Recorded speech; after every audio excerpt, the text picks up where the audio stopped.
চলো আমরা আস্তে আস্তে তাহলে শুরু করি। হ্যাঁ,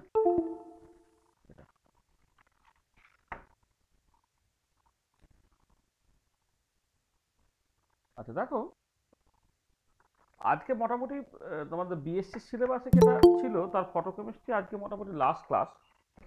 হ্যাঁ, এরপরে আমরা মানে স্পেকট্রোস্কোপি আরও কিছুদিন করব, কিন্তু সেটা ওই জ্যাম বা ইত্যাদি সিলেবাসের কথাটা মাথায় রেখে। হ্যাঁ,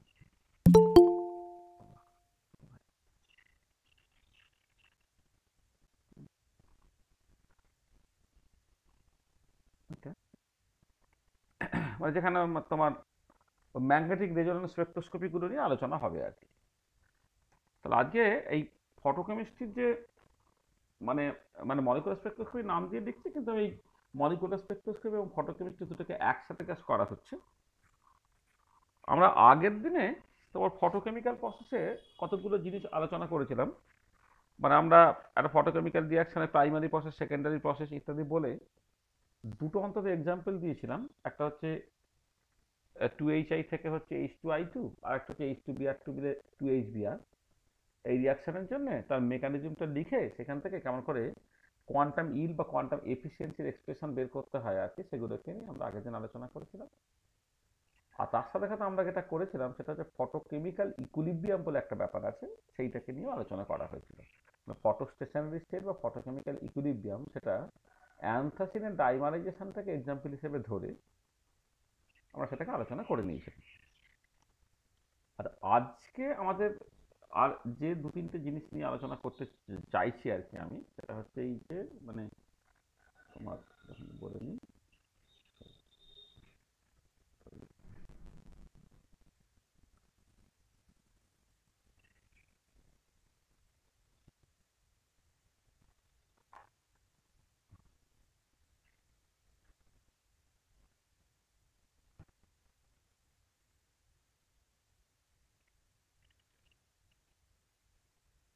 41 ডিসকাস।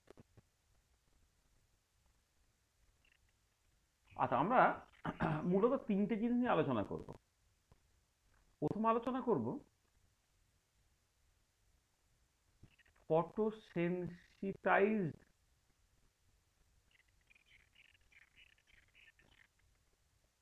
রিয়াকশন বা ফটোসেন্সিটাইজেশন বলে একটা ব্যাপার আছে, সেটা নিয়ে আলোচনা করব। আচ্ছা, 2 নম্বর তোমার ফ্লুরোসেন্স কোয়েঞ্চিং বলে একটা ব্যাপার আছে, মানে কোয়েঞ্চিং প্রসেস বা ফ্লুরোসেন্স কোয়েঞ্চিং, সেখান থেকে কল তোমার স্টার্ন ভোলমার ইকুয়েশন বলে একটা জিনিস আছে, সেইটাকে আলোচনা করা। মানে ফ্লুরোসেন্স কোয়েঞ্চিং যদি আমাদের সিলেবাসে নেই, কিন্তু জাস্ট একটুখানি বলতে হয় আর কি, সেটুকু বলবো।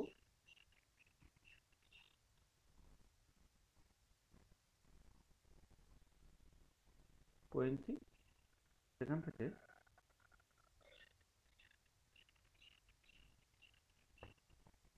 স্টার্ন ভোলমার ইকুয়েশন, এটা এমএসসি দেবে না, আমরা অনেকটা ডিটেলে পড়াই। মানে ফ্লুরোসেন্স কোয়েঞ্চিং একটা ইম্পর্টেন্ট জায়গা। হ্যাঁ, এক্সআই প্রেস এক্সআই মানে হ্যানা ত্যানা করে অনেক কিছু বলতে হয় আর কি। আমরা অত কিছু বলবো না, জাস্ট একটা মানে ফ্লুরোসেন্স হচ্ছে, মানে হয়তো একটা মলিকুল এক্সাইটেড হয়ে এম স্টার হলো। এবার এম স্টার সে যেমন ফ্লুরোসেন্স করতে পারে, আবার অ্যাট দ্য সেম টাইম সে যদি কোনো একটা ফরেন সাবস্টেন্স থাকে তার সঙ্গে আবার তোমার ধাক্কাধাক্কি করে ওই পুরো এনার্জিটাকেই সে নন রেডিয়েটিভ ওয়েতে নষ্ট করে ফেললো।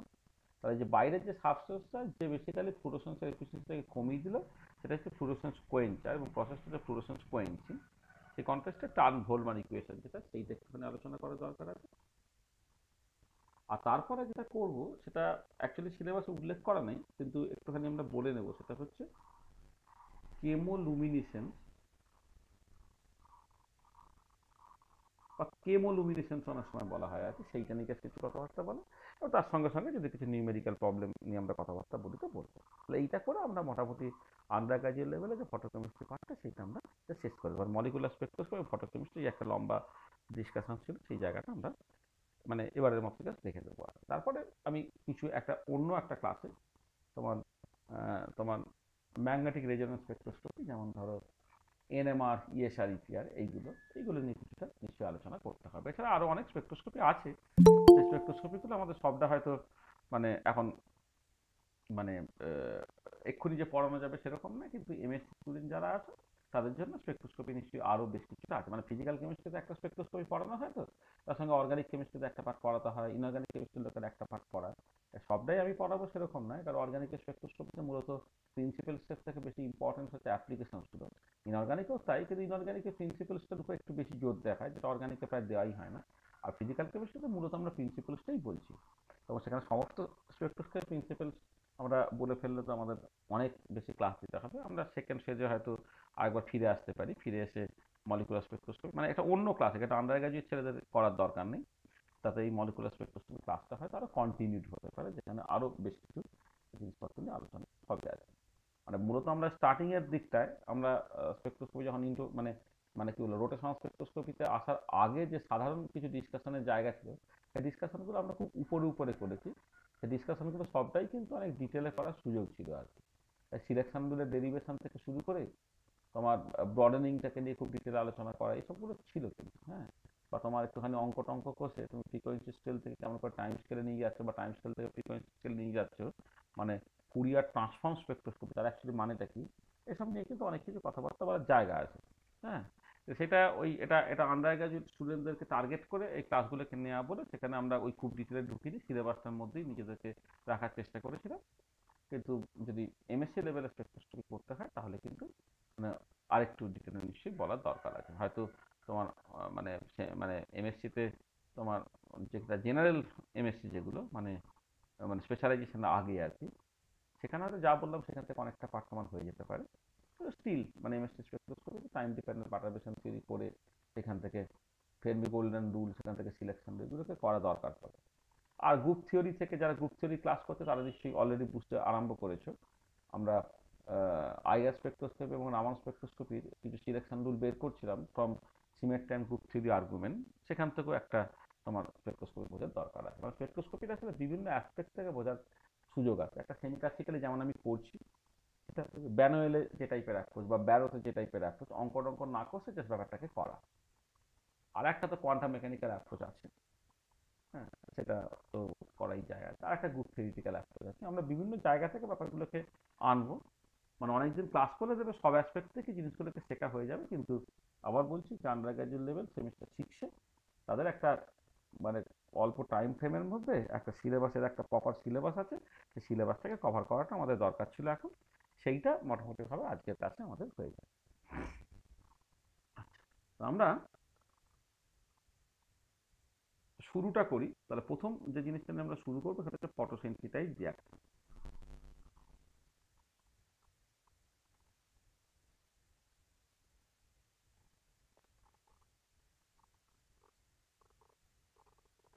আচ্ছা, এইটা কিছুটা তোমার ডার্ক রিয়াকশানে আমরা যখন ক্যাটালিসিসের যে রোল না প্রায় সেরকম। মানে ক্যাটালিসিসের ক্ষেত্রে কি হচ্ছে, ধরো কোনো পার্টিকুলার রিয়াকশন প্রোডাক্টে ট্রান্সফর্ম হবে, কিন্তু রিয়াকশনের রেটটা এতটাই স্লো বা অ্যাক্টিভেশন বেরিয়ারটা এতটাই বেশি যে রিয়াকশন প্রোডাক্টে প্রায় যেতে চাইছে না। ইন দ্যাট কেস আমরা কি করি না, বাইরে থেকে একটা সাবস্টেন্স অ্যাড করি, যে সাবস্টেন্সটা রিয়াকশনকে একটা অন্য পাথে নিয়ে যাচ্ছে, having lower energy of activation, এবং তার জন্য রেট অফ দ্য রিয়াকশন এনরমাসলি বেড়ে যাচ্ছে। কিন্তু বিক্রিয়ার শেষে ওই যেটাকে আমি ইউজ করলাম সে কিন্তু তার ওজন এবং কেমিক্যাল প্রপার্টিটাকে অক্ষুণ্ণ রেখে আবার রিজেনারেটেড হয়ে যাবে। কারণ ওই যে ফরেন সাবস্টেন্সটা যে বেসিক্যালি রিয়াকশানের প্রেজেন্ট থেকে রিয়াকশানের রেটটাকে তোমার বাড়িয়ে দিল, কিন্তু রিয়াকশানের শেষে সে ওজন এবং কেমিক্যাল প্রপার্টিটা অক্ষুণ্ণ রেখে রিজেনারেটেড হয়ে গেল, তাকে বলা হচ্ছে ক্যাটালিস্ট, তাই তো? এবং ওই প্রসেসটাকে বলা হচ্ছে ক্যাটালিসিস। আর ফটোসেন্সিটাইজ রিয়াকশনের ক্ষেত্রে সিমিলার একটা সিচুয়েশন। ধরো আমি একটা পার্টিকুলার রিয়াকশন ঘটাতে চাইছি, ধরো ফর এক্সাম্পল হাইড্রোজেন এবং অক্সিজেন মিলে তুমি একটা পার্টিকুলার রিয়াকশন ঘটাতে চাইছো, মানে হাইড্রোজেন অক্সিজেনের তোমার মিক্সচার মিক্সচার সে ধরো একটা পার্টিকুলার, সেইটা দিয়ে তুমি একটা পার্টিকুলার রিয়াকশন ধরো ঘটাতে চাইছো। আর এবারে কথাটা হচ্ছে যে এই হাইড্রোজেন এবং অক্সিজেন, হ্যাঁ, তারা যে রিয়াকশন করবে, রিয়াকশন করার জন্য প্রথমেই তো হাইড্রোজেন বা অক্সিজেনকে ভেঙে ফ্রি রেডিক্যাল তৈরি করতে হবে। আর হাইড্রোজেনের বর্ণ এনার্জির তুলনায় অক্সিজেনের বর্ণ এনার্জি আরও বেশি, তাহলে আমি নিশ্চয়ই ধরতে পারি যে ইনিশিয়েশনটা হবে হাইড্রোজেন মলিকুল ভেঙে ফ্রি রেডিক্যাল তৈরি হওয়া। আচ্ছা, এবারে আমি ইউভি ভিজিবল রিজিয়ন মানে 200 থেকে 800 ন্যানোমিটার ওয়েভলেন্থে যখন লাইট দিচ্ছি, দেখা যাচ্ছে ওয়েভলেন্থের লাইট নিয়ে, মানে ওই ওয়েভলেন্থের লাইট হাইড্রোজেন অ্যাবজর্ব করে সে ডিসোসিয়েট করে ফ্রি র্যাডিক্যাল তৈরি করলো, সেটা হচ্ছে না। আমরা দেখেছিলাম না যে 4টে টাইপ অফ অ্যাবজর্পশন প্রসেস হয়, সেখানে 3টেতে তোমার ডিসোসিয়েশন হতে পারে, বাকিগুলোতে নেই। যে দেখা যাচ্ছে যে মোটামুটি যে ফ্রিকোয়েন্সির লাইট পেলে তুমি হাইড্রোজেন মলিকুলকে ডিসোসিয়েট করে ফ্রি র্যাডিক্যাল তৈরি করতে পারো, সেই ফ্রিকোয়েন্সি বা সেই ওয়েভলেন্থটা ইউভি ভিজিবল রিজিয়নের মধ্যে পড়ছে না, বা 200 থেকে 800 ন্যানোমিটার ওয়েভলেন্থের মধ্যে পড়ছে না। তার মানে কি রিয়াকশনটা ফটোকেমিক্যালি ঘটবে না? হ্যাঁ ঘটবে, যদি তুমি এরকম একটা করো যে বাইরে থেকে কোনো একটা ফরেন সাবস্টেন্স ইউজ করো, যে অ্যাকচুয়ালি লাইট অ্যাবজর্বিং ফিজিক্যাল রোলটা প্লে করবে। মানে তার কাজটাই হচ্ছে, মানে মোটামুটি মার্কারি, ক্যাডমিয়াম এই ধরনের ভেপারগুলোকে ইউজ করা হয়, তাদের রোলটাই হচ্ছে তারা বেসিক্যালি লাইটটাকে অ্যাবজর্ব করলো, করে সে এক্সাইটেড হলো। এবার সেই এক্সাইটেড মার্কারি বা ক্যাডমিয়াম সে হাইড্রোজেনের সঙ্গে ধাক্কাধাক্কি করে হচ্ছে, সেই এনার্জিটাকে এনার্জিটা হাইড্রোজেনকে নন রেডিয়েটিভ ওয়েতে সাপ্লাই করবে। এবং তার জন্য যেটা হবে, হাইড্রোজেন মলিকুল হচ্ছে ডিসোসিয়েট করে ফ্রি র্যাডিক্যাল তৈরি করবে, তারপরে ফার্দার যে রিয়াকশনগুলো ঘটে সেগুলো তোমার ঘটবে। তাহলে এটা হচ্ছে যে এইখানে এই যে মার্কারি বা ক্যাডমিয়াম ভেপার, যে বেসিক্যালি দেখো রিয়াকশনে টেক পার্ট করলো কেমন করে, মানে ডিরেক্টলি টেক পার্ট করলো না, ও বেসিক্যালি লাইট অ্যাবজর্বিং ফিজিক্যাল রোলটা প্লে করলো। তার কাজটা হচ্ছে জাস্ট লাইটটাকে অ্যাবজর্ব করা, সেই লাইটটাকে তোমার রিয়াক্ট্যান্টকে সাপ্লাই করে দেওয়া, ট্রান্সফার করে দেওয়া, করে আবার সে রিজেনারেটেড হয়ে যাচ্ছে। তাহলে এই যে প্রসেসটা, এই প্রসেসটাকে বলা হবে ফটোসেন্সিটাইজ রিয়াকশন। এবং যেটাকে তুমি মানে যে ফরেন সাবস্টেন্সটা এই কাজটা করে দিল, মার্কারি বা ক্যাডমিয়াম ভেপার, তাকে বলা হচ্ছে ফটোসেন্সিটাইজার। ঠিক আছে? তাহলে দেখো, তাহলে মানে এটা যেটা বললাম যে মানে একটা থার্মাল রিয়াকশনের ক্ষেত্রে ক্যাটালিসিস বা ক্যাটালিস্ট যে রোলটা প্লে করছে, এখানে কিন্তু তোমার এই ফরেন সাবস্টেন্স যেটা তোমার মার্কারি বা ক্যাডমিয়াম, তারা কিন্তু এক্স্যাক্টলি সেই রোলটা প্লে করছে। ঠিক আছে? দেখো তাহলে আমি জাস্ট ব্যাপারটাকে আস্তে আস্তে একটুখানি লিখি, মানে মুখে তো অনেক কিছু বললাম, সেগুলো একটুখানি লেখা যাক। যে তাহলে আমি বললাম দেয়ার আর সাম পটোকেমিক্যাল reaction,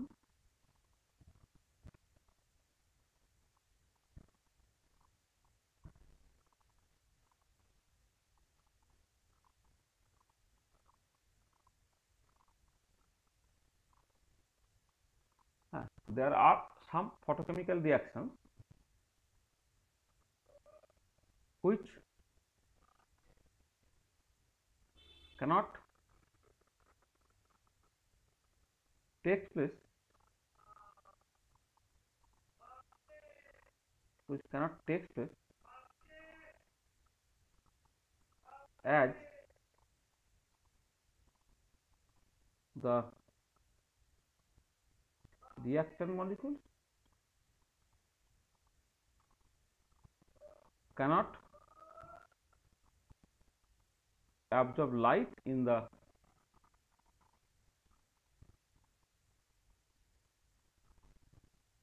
UV visible region to give the activated reactive species like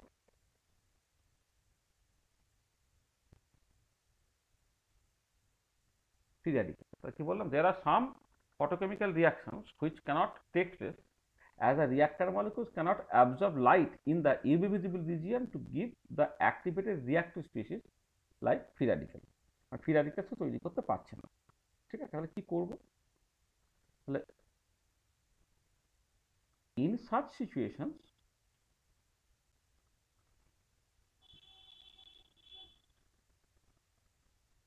we can add a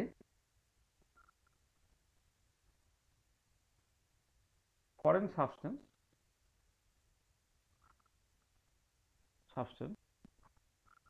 that plays the role of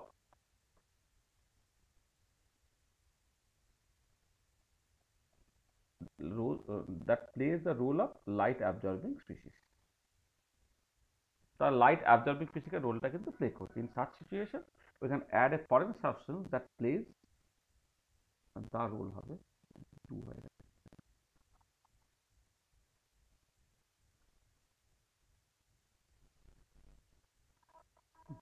in such situation we can add a foreign substance that plays the role of light absorbing species. ঠিক আছে, মানে this species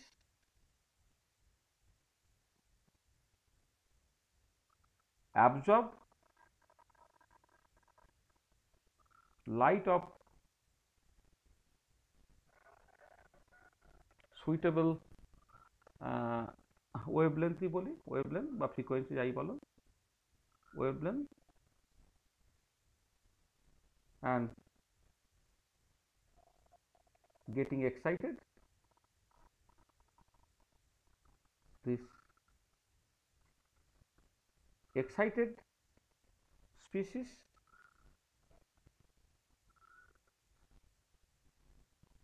transfer its energy to the actual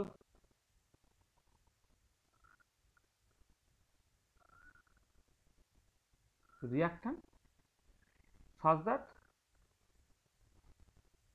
the reactant can be dissociated to give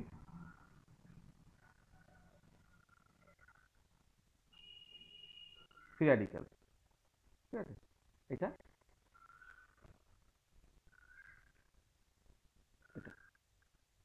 the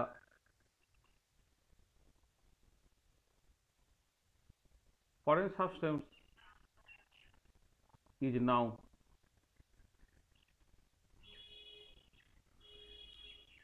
deactivated into its original state. তো কি হলো দেখো, তাহলে বললাম কি in such situation we can add a foreign substance that plays the role of light absorbing species. This species absorbs light of suitable wavelength and getting excited. This excited species transfer its energy to the actual reactant such that the reactant can be dissociated to give free radical. মানে basically আমার শুরুতে তো free radical দরকার ছিল, সেই free র্যাডিক্যালটা পাওয়ার ব্যবস্থা হয়ে গেল, but the foreign substance is now deactivated into its original state. ঠিক আছে, এবারে this type of photochemical reactions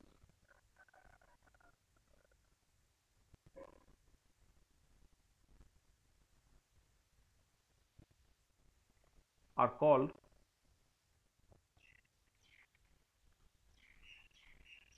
photosensitized reaction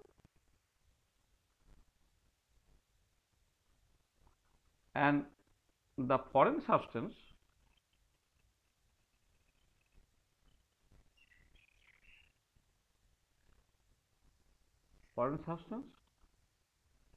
that plays the role of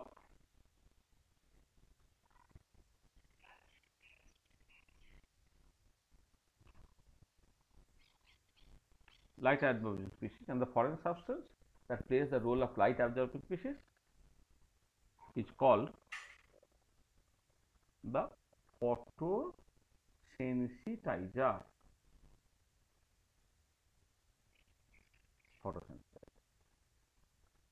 So the photosensitizer are called the photosensitized reactor. তো দেখো, তাহলে আমরা just লিখে দিলাম যেটা আমি মুখে বলেছিলাম যে অ্যাকচুয়ালি ফটোসেন্সিটাইজ রিয়াকশন বা ফটোসেন্সিটাইজার এই জিনিসটা কি।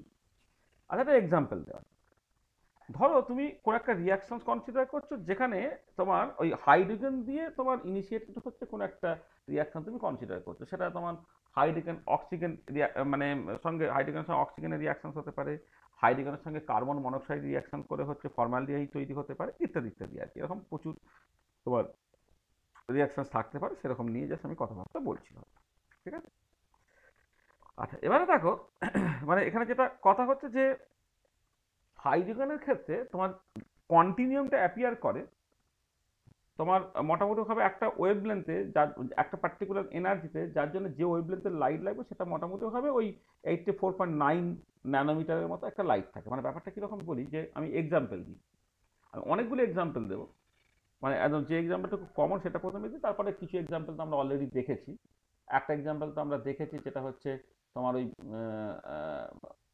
কি বলে, অ্যাসিড, অক্সালিক অ্যাসিড, তার ডিসোসিয়েশন দেখেছিলাম, যেটা সেন্সিটাইজ হচ্ছিল বাই ইউরানিল আয়ন, সেটা তো আমরা আলোচনা করবোই। হ্যাঁ, এছাড়া ছাড়া মূল যে এক্সাম্পলগুলো এখানে চলে সেটা হচ্ছে হাইড্রোজেন দিয়ে যে সমস্ত রিয়াকশনস ঘটে আর কি। তার মানে consider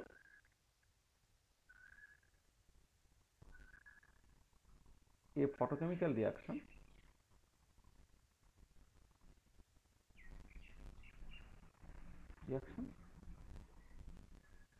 which is initiated by the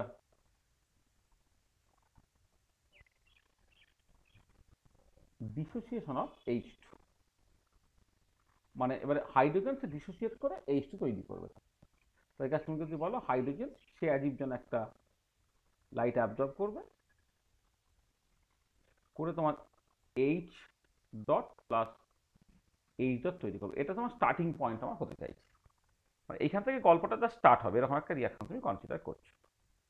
আর এবারে এইটা হতে গেলে কি করতে হয় না, এইটা হতে গেলে দেখো আমি যে ধরনের সিচুয়েশনগুলো বলেছিলাম, যে হয়তো হাইড্রোজেন গ্রাউন্ড ইলেকট্রন স্টেটটা সার্টেনলি স্টেবল, কারণ তুমি দেখেছো বন্ড অর্ডার এই পার্টিকুলার +1 বন্ড অর্ডার হয়, তাহলে এইটা হচ্ছে তোমার গ্রাউন্ড ইলেকট্রনিক্স, যেটা বেসিক্যালি স্টেবল। এদিকে এনার্জি প্লট করা হচ্ছে এটা, আর এদিকে তোমার ইন্টার মলিকুলার সেপারেশন বা এরকম কিছু একটা প্লট করা হচ্ছে, আর ধরো প্লট করা হচ্ছে।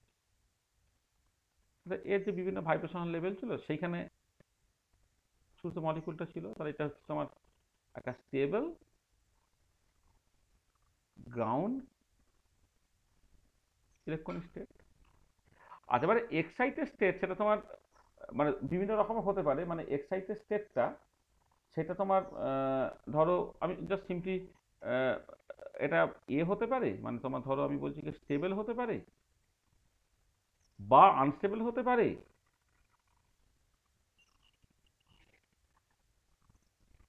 মানে মূলত এটাই বলছি, কারণ প্রিডিসোসিয়েশনটা কিছু স্পেশাল কেসে হয়।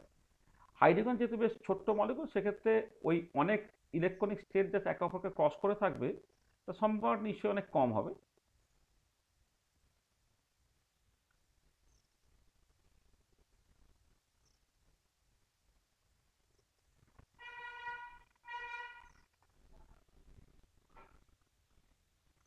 এটা হচ্ছে তোমার স্টেবল এক্সাইটেড ইলেকট্রনিক স্টেট, আর এটা হচ্ছে unstable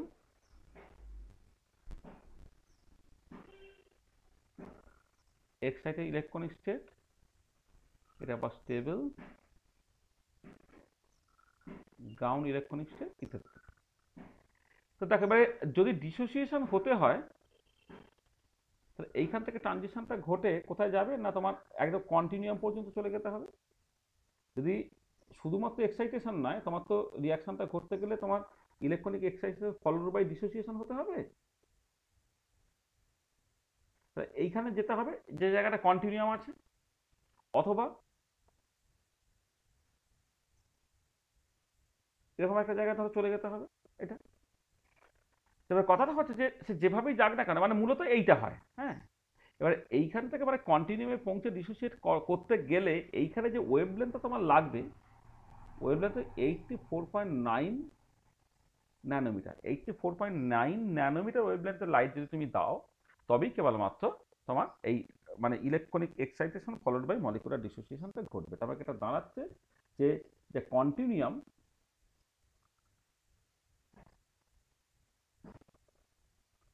in the fast excited state of hydrogen appears at continuum in the fast excitation of hydrogen appears at 84.9 nanometer।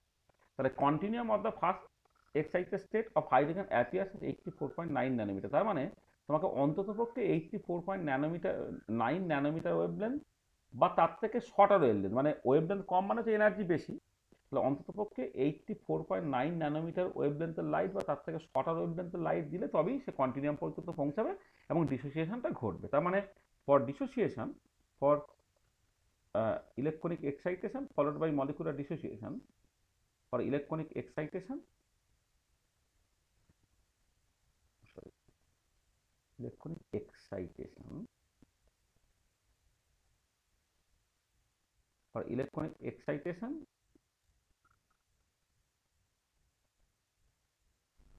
followed by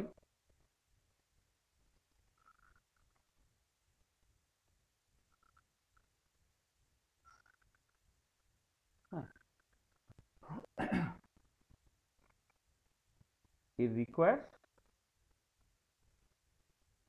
a light of wavelength less equal to 84.9 nanometer।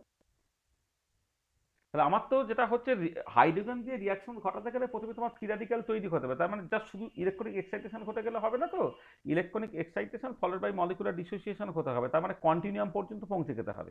এবার কন্টিনিউয়ামটা appear করছে 84.9 ন্যানোমিটারে, তার মানে তুমি যদি একটা light use করো wavelength 84.9 nanometre বা তার থেকে কম, তাহলে তুমি জাস্ট H2 ডিসোসিয়েট করে ফ্রি র্যাডিক্যাল তৈরি করে ফেলবে।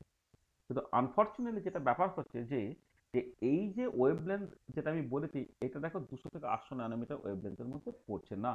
তার মানে এইটা আমার যে সোর্স অফ লাইট আমি অ্যাকচুয়ালি ইউজ করি ফর ফটোকেমিস্ট্রি, এটা তার বাইরে পড়ে যাচ্ছে। তাহলে this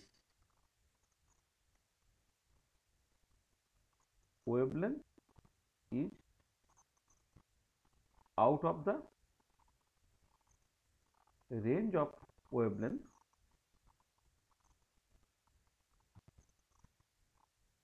used in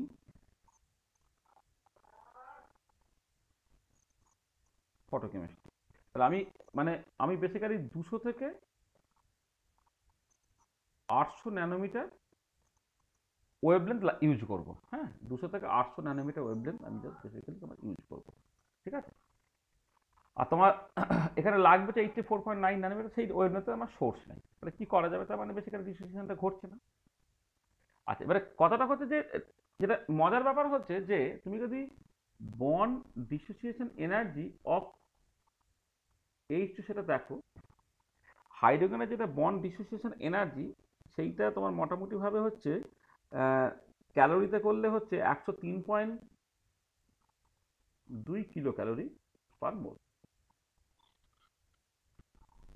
bond dissociation energy of hydrogen হচ্ছে 103.2 কিলো ক্যালোরি পার মোল। আচ্ছা, ঠিক আছে এটা। আচ্ছা, এবারে দেখো এইটার যদি করসপন্ডিং ওয়েভলেন্থ তুমি দেখো, মানে এই যে bond dissociation energy of H2 103.2 kilo calorie per mole, তা যদি হয় তাহলে এবারে তুমি জাস্ট ধরো একটা এনার্জি, মানে একটা এনার্জি রিকোয়ারমেন্ট লাগবে যেটা 103.2 কিলো ক্যালোরি পার মোল। তাহলে এবারে যদি তোমার এই যে এনার্জিটা মানে বন্ড ডিসোসিয়েশন এনার্জি এইটাকে যদি তোমার অ্যাভোগাড্রো নাম্বার কিন্তু এইচসি বাই ল্যামডা এইরকম ভাবে তুমি দেখো, মানে একটা ফোটন যার এনার্জি কত এইচ নিউ মানে এইচসি বাই ল্যামডা, এক মোলের জন্য এনার্জিটা কত হবে তোমার বেসিক্যালি এন অ্যাভোগাড্রো যে এইচসি বাই ল্যামডা, তার মানে এখান থেকে তুমি ল্যামডা ক্যালকুলেট করো, তো সেটা কি দাঁড়াচ্ছে না N Avogadro into H C by হচ্ছে বন্ড ডিসোসিয়েশন এনার্জি। তাহলে দেখো আমি একটা করে দিচ্ছি 6.023 ইন্টু 10⁻23 পার মোল। এইচ এর ভ্যালু 6.626 ইন্টু 10⁻−34 জুল সেকেন্ড। লাইটের স্পিড হচ্ছে 3 ইন্টু 10⁸ মিটার পার সেকেন্ড। আচ্ছা, নিচে রইল কি 103.2 কিলো ক্যালোরি, মানে 103.2 ইন্টু 1000, এই তো 1000 বা 10⁻³ লিখে দিই।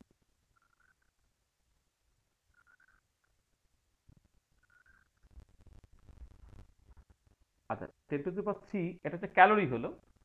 আচ্ছা, ক্যালোরির সঙ্গে জুলের সম্পর্ক কি দেখো, সেটা হচ্ছে আর এর ভ্যালু থেকে তুমি পাবে, আর এর ভ্যালুটা হচ্ছে 1.987 calorie per mole per kelvin.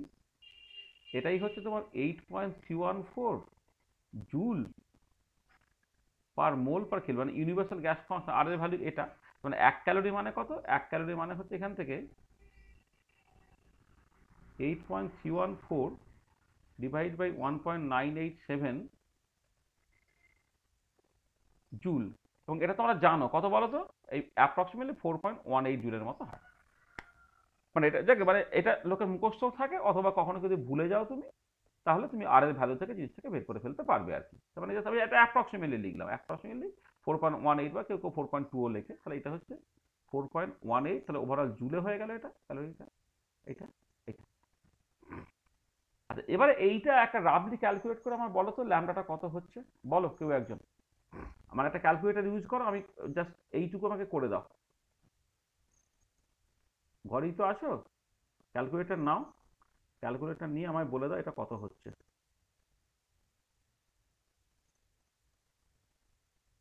10 to the power 8 3 11, 22 R 11, 10 to the পাওয়ার -1 এত মিটার। দেখো এটা কত হচ্ছে, আমাকে ক্যালকুলেট করে বলো। ও সরি, এটা ভুল হলো, এটা এ না, এটা হচ্ছে তোমার 5, 22 আর 5 হচ্ছে 27, 10 টু দি পাওয়ার -7, এইটা বলো। মানে আমি আমি পাওয়ারগুলো করে দিয়েছি, এখানে 3 আছে, এখানে 8 আছে, তাহলে 5 হলো, 22 আর 5 হচ্ছে 27 হলো, 27 থেকে 34 গেতে গেলে হচ্ছে তোমার -7 হচ্ছে। আর এই ভেতরের মানে এই ফ্যাক্টরটা কত একটুখানি ক্যালকুলেট করে বলো। অর্ণব বল, আমার কাছে ক্যালকুলেটর নেই। 0.278। এই জায়গাটা কত, 0.278, এইটা into 10 to the power -7 metre, তোমাকে 278 into 10 to the power -10 metre, তাই তো? মানে আমি এটা ঠিক করেছো তো আগেরটা, 0.278, তাই তো? স্যার ওটা 10 টু দি পাওয়ার -7 হবে না -6 হবে? -6 হবে, তাই তো? কেন বলো তো -6 হবে? হ্যাঁ -6 হবে। মানে কোথা থেকে -6 হলো বলো তো?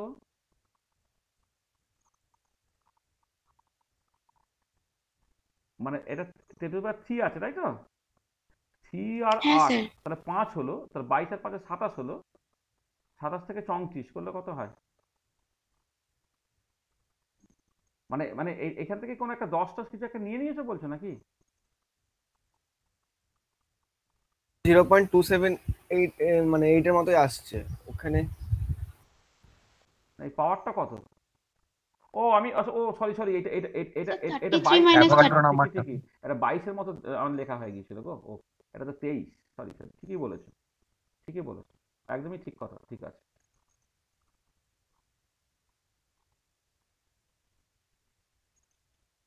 তা 10 টু দি পাওয়ার -6, -6, তাহলে এই 278 তো এত, এত তার মানে কত হচ্ছে, এটা 278 nanometre. 10 to the power -9 metre মানে হচ্ছে 1 ন্যানোমিটার, তাহলে এটা হয়ে গেল এত ন্যানোমিটার। ঠিক আছে, দেখো তাহলে তুমি এই ম্যাক্সিমাম যে ওয়েভলেন্থ এখানে ইউজ করতে পারো ডিসোসিয়েশনের জন্য, সেটা হচ্ছে 278 ন্যানোমিটার। মানে ব্যাপারটা হচ্ছে যে তুমি 278 ন্যানোমিটার বা তার থেকে কম ওয়েভলেন্থের লাইট ইউজ করলেই কিন্তু তুমি ডিসোসিয়েশনটা ঘটাতে পারবে।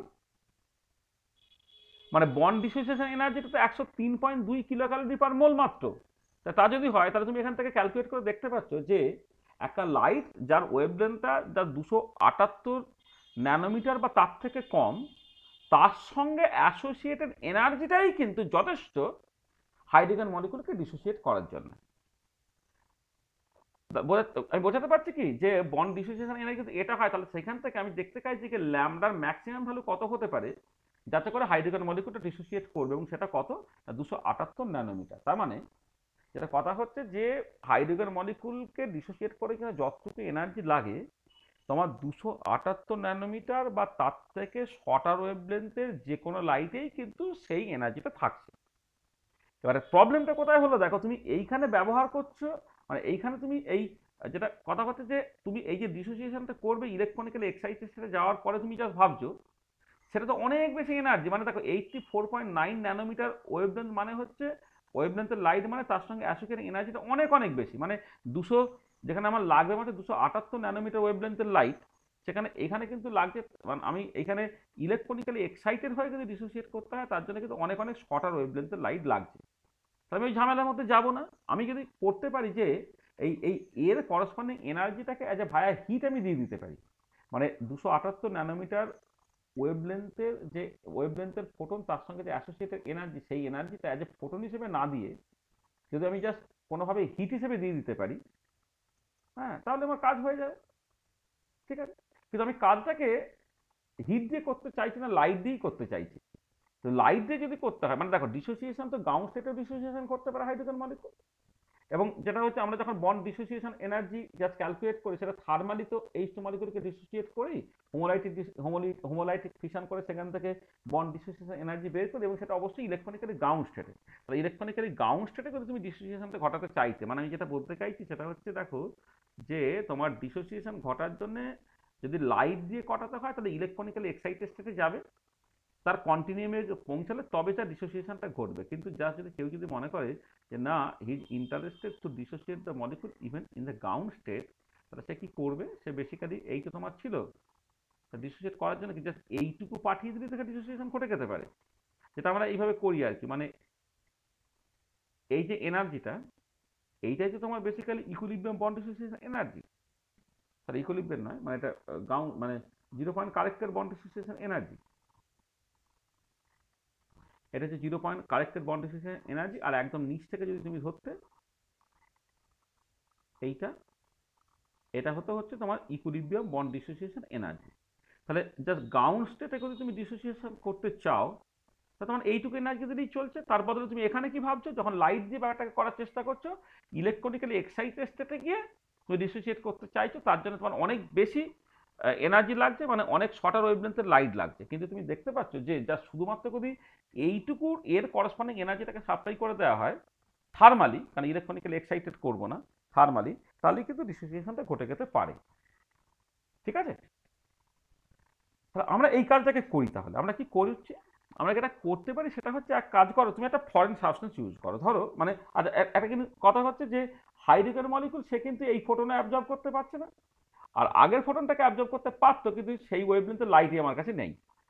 ঠিক আছে, তার মানে যেটা হচ্ছে হাইড্রোজেন মলিকুল, সে কিন্তু এই ফোটনের এনার্জি কিন্তু ডিরেক্টলি সে অ্যাবজর্ব করতে পারবে না, কারণ সে তো ইলেকট্রনিক্যালি এক্সাইটেড হচ্ছে না। মানে ওই ফোটনটাকে নিয়ে সে করবেটা কোথায়, সেটা একটা স্টেট থেকে আরেকটা স্টেটে যেতে হবে। এই এনার্জিটা জাস্ট সিম্পলি হচ্ছে মানে কি বলে ভাইব্রেশনে, মানে গ্রাউন্ড ইলেকট্রন স্টেটেরই লোয়েস্ট ভাইব্রেশনাল লেভেল থেকে কন্টিনিউমে যাওয়ার জন্য যে এনার্জি লাগে সেইটা। তো সেটা সাডেনলি তোমার হাইড্রোজেন মলিকুলকে এই ফোটন তুমি দিতেও পারবে না, বা দিয়ে তার কোনো লাভ নেই। সেখানে আমরা অ্যাকচুয়ালি করছিটাকে করছি, ধরো যে তুমি যে মানে মানে take mercury or cadmium vapour as the light absorbing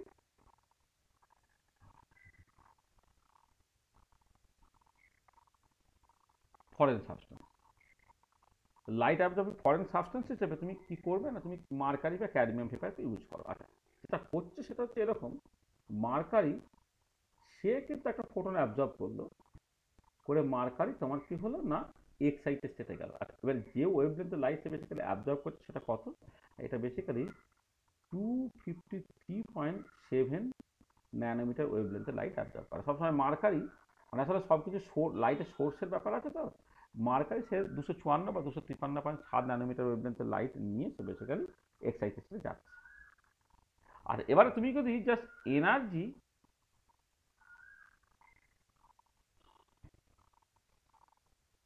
associated to 1 mole of photon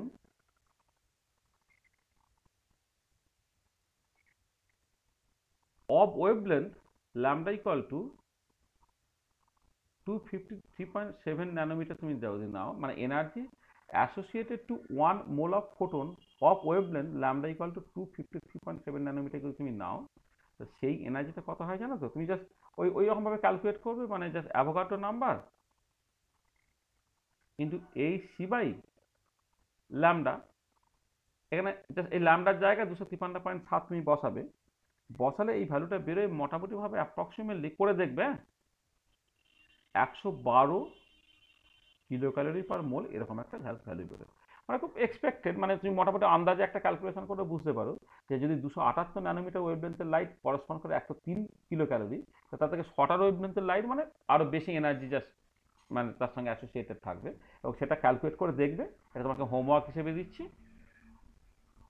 হ্যাঁ, জাস্ট ল্যামডার জায়গায় 273.7 ন্যানোমিটার বসাবে, অ্যাভোগাড্রো নাম্বার এইচসি তার ভ্যালু যেমন আগের বারে বসিয়ে তুমি ক্যালকুলেশনটাকে করবে, তবে 112 কিলো ক্যালোরি পার মোল এরকম একটা তোমার রেজাল্ট বেরোবে। ঠিক আছে, কিন্তু হাইড্রোজেনকে ডিসোসিয়েট করতে লাগে কত? হাইড্রোজেনকে ডিসোসিয়েট করতে তোমার লাগে মাত্র 100 তোমার 3.2 কিলো ক্যালোরি এনার্জি। ঠিক আছে, তাহলে কি করা হলো? যেটা হলো যে তোমার ধরো এবারে এই যে হাইড্রোজেন মলিকুল ধরো ছিল, এই যে এক্সাইটেড মার্কারি সে কি করলো, হাইড্রোজেনের সঙ্গে ধাক্কাধাক্কি করছে। ধাক্কাধাক্কি কি করে কি করলো জানো তো, এই হাইড্রোজেনটাকে ভেঙে দিল, আর নিজে কিন্তু সেই সে তার গাউসিতে নেমে এলো, আর তার সঙ্গে কি হচ্ছে, একটা হিট উৎপন্ন হয়ে গেল। কেন হিট উৎপন্ন হবে? কারণ খুব স্বাভাবিক যে মার্কারি যখন এক্সাইটেড হয়েছে, সে মানে এক্সাইটেড মার্কারির করসপন্ডিং এনার্জি হচ্ছে 112 কিলো ক্যালোরি পার মোল এই অর্ডারে। যে হাইড্রোজেন ভাঙতে তো তোর এনার্জি লেগেছে মাত্র 103 কিলো ক্যালোরির মতো, তাহলে হিট যেটা প্রডিউসড হচ্ছে সেই হিটটা কত হবে না, অ্যাপ্রক্সিমেটলি এই 112 মাইনাস 103.2 কিলো ক্যালোরি পার মোল হবে এইটা।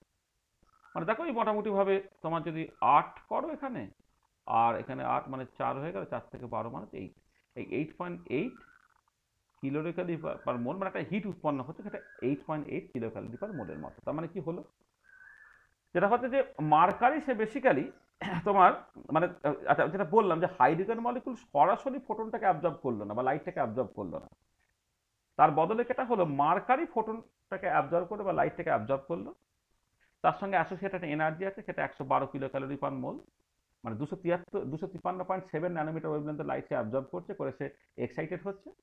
এবার সেই এক্সাইটেড মার্কারি সে বেসিক্যালি হাইড্রোজেন মলিকুলের সঙ্গে ধাক্কাধাক্কি করছে, করে নন রেডিয়েটিভ এনার্জি ট্রান্সফার করছে। অর্থাৎ এমন না যে ফোটনটা ট্রান্সফার করে, তা না, সেই এনার্জিটাকে যে ধাক্কাধাক্কি করে যে হিট হিসেবে তাকে ট্রান্সফার করছে, করে হাইড্রোজেন মলিকুল গ্রাউন্ড স্টেটে ডিসোসিয়েট করে গেল, মানে ফ্রি র্যাডিক্যাল তৈরি হয়ে গেল।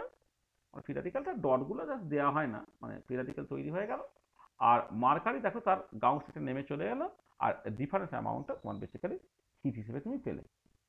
আচ্ছা একটা জিনিস এখানে, আচ্ছা এটা হলো, এবারে তুমি যে ফার্দার যে রিয়াকশনগুলো তোমাকে করতে হয়, তুমি এবারে ফার্দার রিয়াকশন করো, মানে ওয়ান্স হাইড্রোজেন ফ্রি র্যাডিক্যাল তৈরি হয়ে গেছে, এবারে হাইড্রোজেন ফ্রি র্যাডিক্যাল দিয়ে যদি আরও তুমি সব বিভিন্ন রকম রিয়াকশন করতে চাও, ধরো আমি অ্যাজ ফর এক্সাম্পল বলছি, এই এইচ ফ্রি র্যাডিক্যাল তৈরি করে তার সঙ্গে কার্বন মনোক্সাইড ধরো রিয়াকশন করছে, করে ধরো সিএইচও ফ্রি র্যাডিক্যাল তৈরি হলো।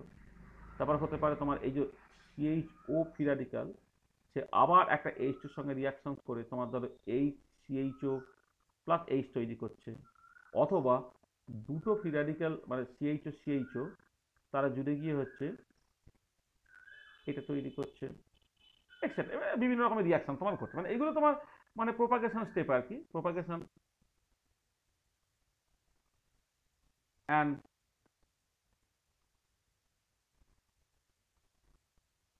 Termination step. কিন্তু আমার মূল দরকার হচ্ছে ইনিশিয়েশনটা। তাহলে ইনিশিয়েশনটা দেখো হাইড্রোজেন সরাসরি করতে পারলো না, তার বদলে যেটা হলো তোমার মার্কারি, সে বেসিক্যালি মার্কারি বা ক্যাডমিয়ামকে ইউজ করা যেতে পারে, সে জাস্ট লাইট থেকে অ্যাবজর্ব করলে এক্সাইটেড থেকে গেল, সে এবার হাইড্রোজেনের সঙ্গে ধাক্কাধাক্কি করে এনার্জিটা হাইড্রোজেনকে ট্রান্সফার করলো, করে হাইড্রোজেন ডিসোসিয়েট করে গেল গ্রাউন্ড স্টেটে, আর এক্সেস যে ডিফারেন্স এনার্জিটা সে কিট এনার্জি হিসেবে ছেড়ে দিল আর কি। Once free radical is form, তারপরে জাস্ট অ্যাজ ইউজুয়াল যেমন নর্মাল রিয়াকশন ঘটে ঘটে। আর এবারে মজাটা হচ্ছে যে এই লাইট দিলে কিন্তু অক্সিজেন ডিসোসিয়েট করবে না, এটা মাথায় রাখতে হবে। কারণ অক্সিজেনের ক্ষেত্রে যদি তুমি দেখো যে ফর, আমি এটা লিখে দিই একটাখানি জাস্ট, এটা যে ফর অক্সিজেন বন্ড ডিসোসিয়েশন এনার্জিটা তোমার হয় হচ্ছে বলছি তোমার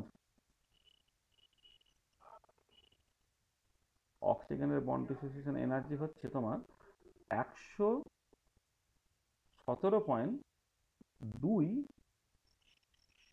কিলোক্যালোরি পার মোল। সেখানে দেখো এবং এবং যে লাইটটাকে তুমি ইউজ করেছো তার সঙ্গে অ্যাসোসিয়েট এনার্জি হচ্ছে 112 কিলো ক্যালোরি পার মোল। তার মানে এই ওয়েভলেন্থে লাইট দিলে কিন্তু অক্সিজেনটা ডিসোসিয়েট করবে না। তার মানে a light of wavelength 253.7 nanometer cannot dissociate মানে ও টু ডিসোসিয়েট করে যে ও ফ্রি র্যাডিক্যাল তৈরি করবে সেটা কিন্তু এখানে করবে না। তুমি হাইড্রোজেন এবং অক্সিজেন কিন্তু মিক্সার নাও, তাহলে হাইড্রোজেন এবং অক্সিজেনের মিক্সার সেখানে কিন্তু তোমার ধরো মার্কারি ভেপার তুমি ইউজ করো এবং 253.7 ন্যানোমিটার ওয়েভলেন্থের লাইট ইউজ করো, তখন সিলেক্টিভলি কিন্তু হাইড্রোজেনটা ডিসোসিয়েট করে এইচ ফ্রি র্যাডিক্যাল তৈরি করবে। হ্যাঁ, অক্সিজেনটা কিন্তু ডিসোসিয়েট করবে না, এটা মাথায় রাখতে হবে। এবারে ওয়ান হাইড্রোজেন ফ্রি র্যাডিক্যাল তৈরি হলে সেই হাইড্রোজেন ফ্রি র্যাডিক্যালের ক্ষেত্রে অক্সিজেন, হাইড্রোজেন ফ্রি র্যাডিক্যালের সঙ্গে অক্সিজেনের যদি রিয়াকশন করে সেটা আলাদা কথা। ঠিক আছে? তো দেখো, তাহলে বুঝতে পারলে যে এই পার্টিকুলার এক্সাম্পলটা আমি কাজে লাগিয়ে আমি বুঝতে পারলাম, বোঝাতে পারলাম যে এটা একটা অ্যাকচুয়ালি ফটোসেন্সিটাইজ রিয়াকশন। এখানে মার্কারি সে basically plays the role of photosensitiser, মানে এখানে এই মার্কারি যেটা এইটা হচ্ছে তোমার প্লেস দ্য রোল অফ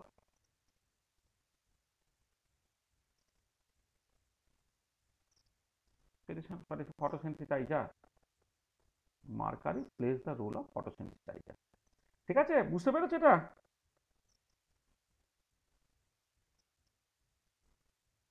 মানে ফটোসেন্সিটাইজ রিয়াকশনস এবং ফটোসেন্সিটাইজার, এটা কি বুঝতে পারলে? হ্যাঁ স্যার। কোনো অসুবিধা নেই তো?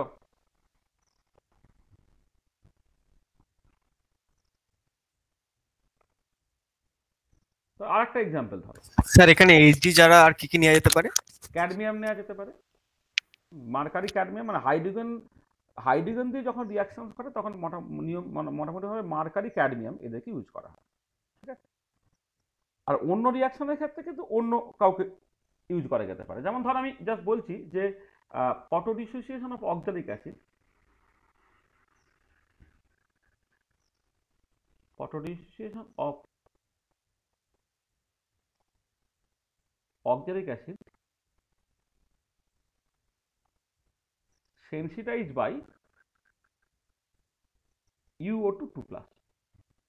আচ্ছা, যেটা আমরা মানে কেমিক্যাল অ্যাক্টিনোমেট্রি নিয়ে আগের দিন আলোচনা করেছিলাম না, কেমিক্যাল অ্যাক্টিনোমেট্রিতে ব্যবহার করেছিলাম। মানে এই রিয়াকশনটা হচ্ছে, যা আমি বলে দিই যে this reaction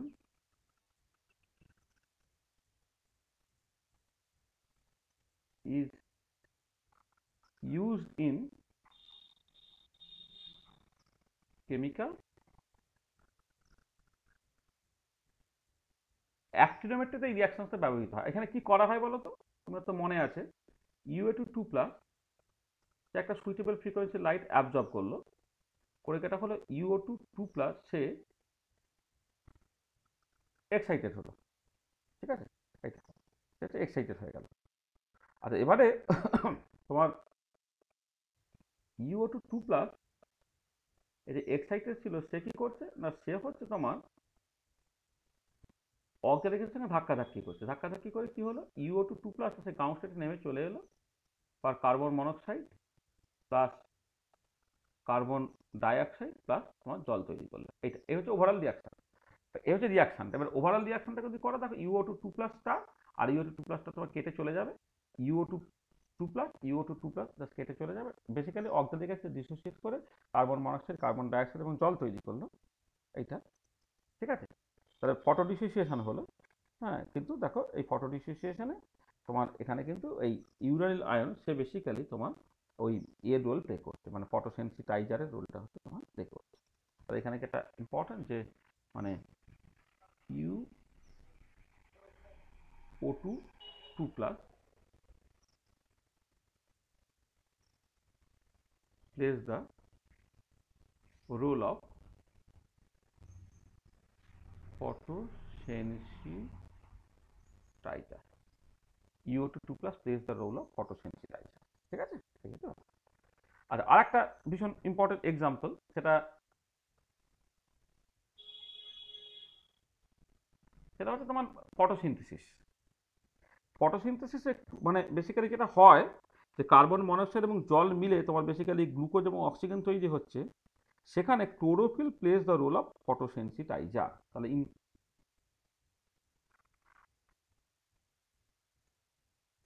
photosynthesis, chlorophyll plays the role of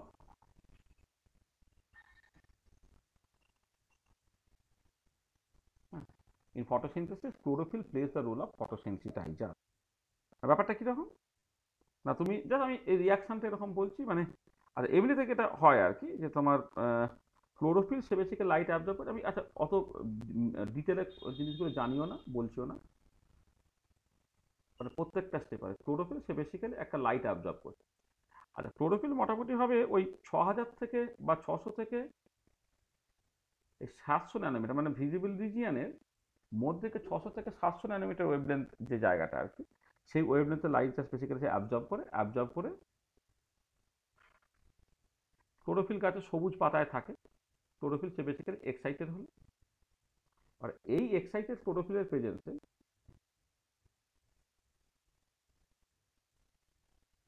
প্রেজেন্সে carbon monoxide আর তোমার জল, তারা মিলে তোমার তৈরি করছে কি C6H12O6 প্লাস অক্সিজেন তোমার তৈরি করছে।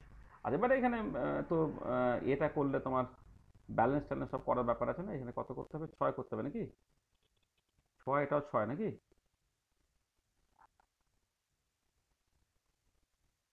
ব্যালেন্স করলে কত হবে, C6H12O6, কার্বন 6টা, তাহলে 6টা কার্বন ডাইঅক্সাইড হয়ে গেল, হাইড্রোজেন তোমার লাগবে 12H2 12H2, না 6CO2 প্লাস 12H2 সমান হচ্ছে বলছো দেখো যা বলছো আমি কিন্তু না বুঝে লিখে দিচ্ছি, হ্যাঁ এইটা তাহলে কত হবে এখানে,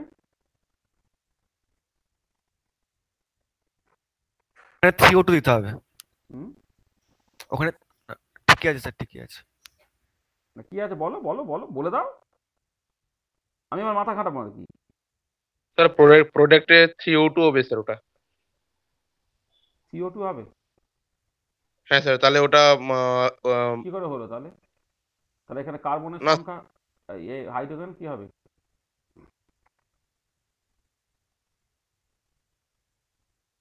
কি রে এতগুলো ছেড়ে আছিস, এই এই এই সালের সংশ্লেষের এই ব্যালেন্স করতে পারছিস না, কার্বন ডাইঅক্সাইড প্লাস জল মিলে হচ্ছে গ্লুকোজ এবং অক্সিজেন তৈরি হচ্ছে, সেটা করতে পারছিস না, মেরে দেবো সব কটাকে,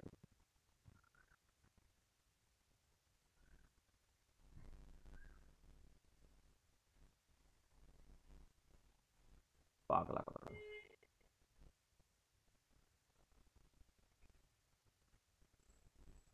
দেখ হয়েছে ব্যালেন্স, দেখ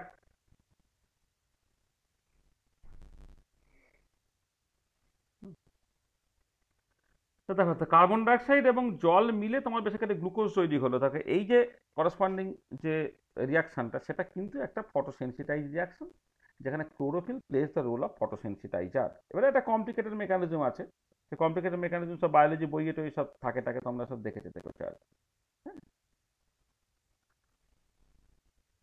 বোঝা গেল, তাহলে আমি জাস্ট মানে ফটোসেন্সিটাইজ রিয়াকশন এবং তার কতগুলো এক্সাম্পল এইগুলো জাস্ট আমরা আলোচনা করে ফেললাম। দেখো এই যা বলেছি এখন পর্যন্ত, সেইটা কারো কোনো অসুবিধা হলো কিনা, তুমি এই জায়গাটা বুঝলে কিনা যে ফটোসেন্সিটাইজ রিয়াকশনস কি উইথ প্রপার এক্সাম্পল, সেটা তুমি বুঝে গেলে কিনা বলো, ঠিক আছে তো।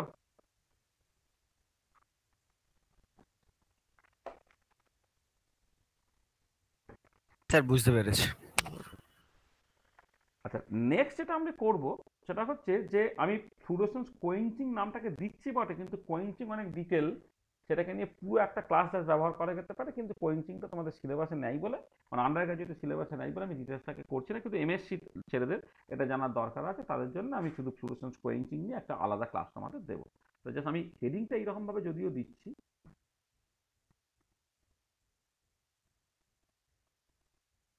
ফ্লুরোসেন্স কোয়েঞ্চিং অ্যান্ড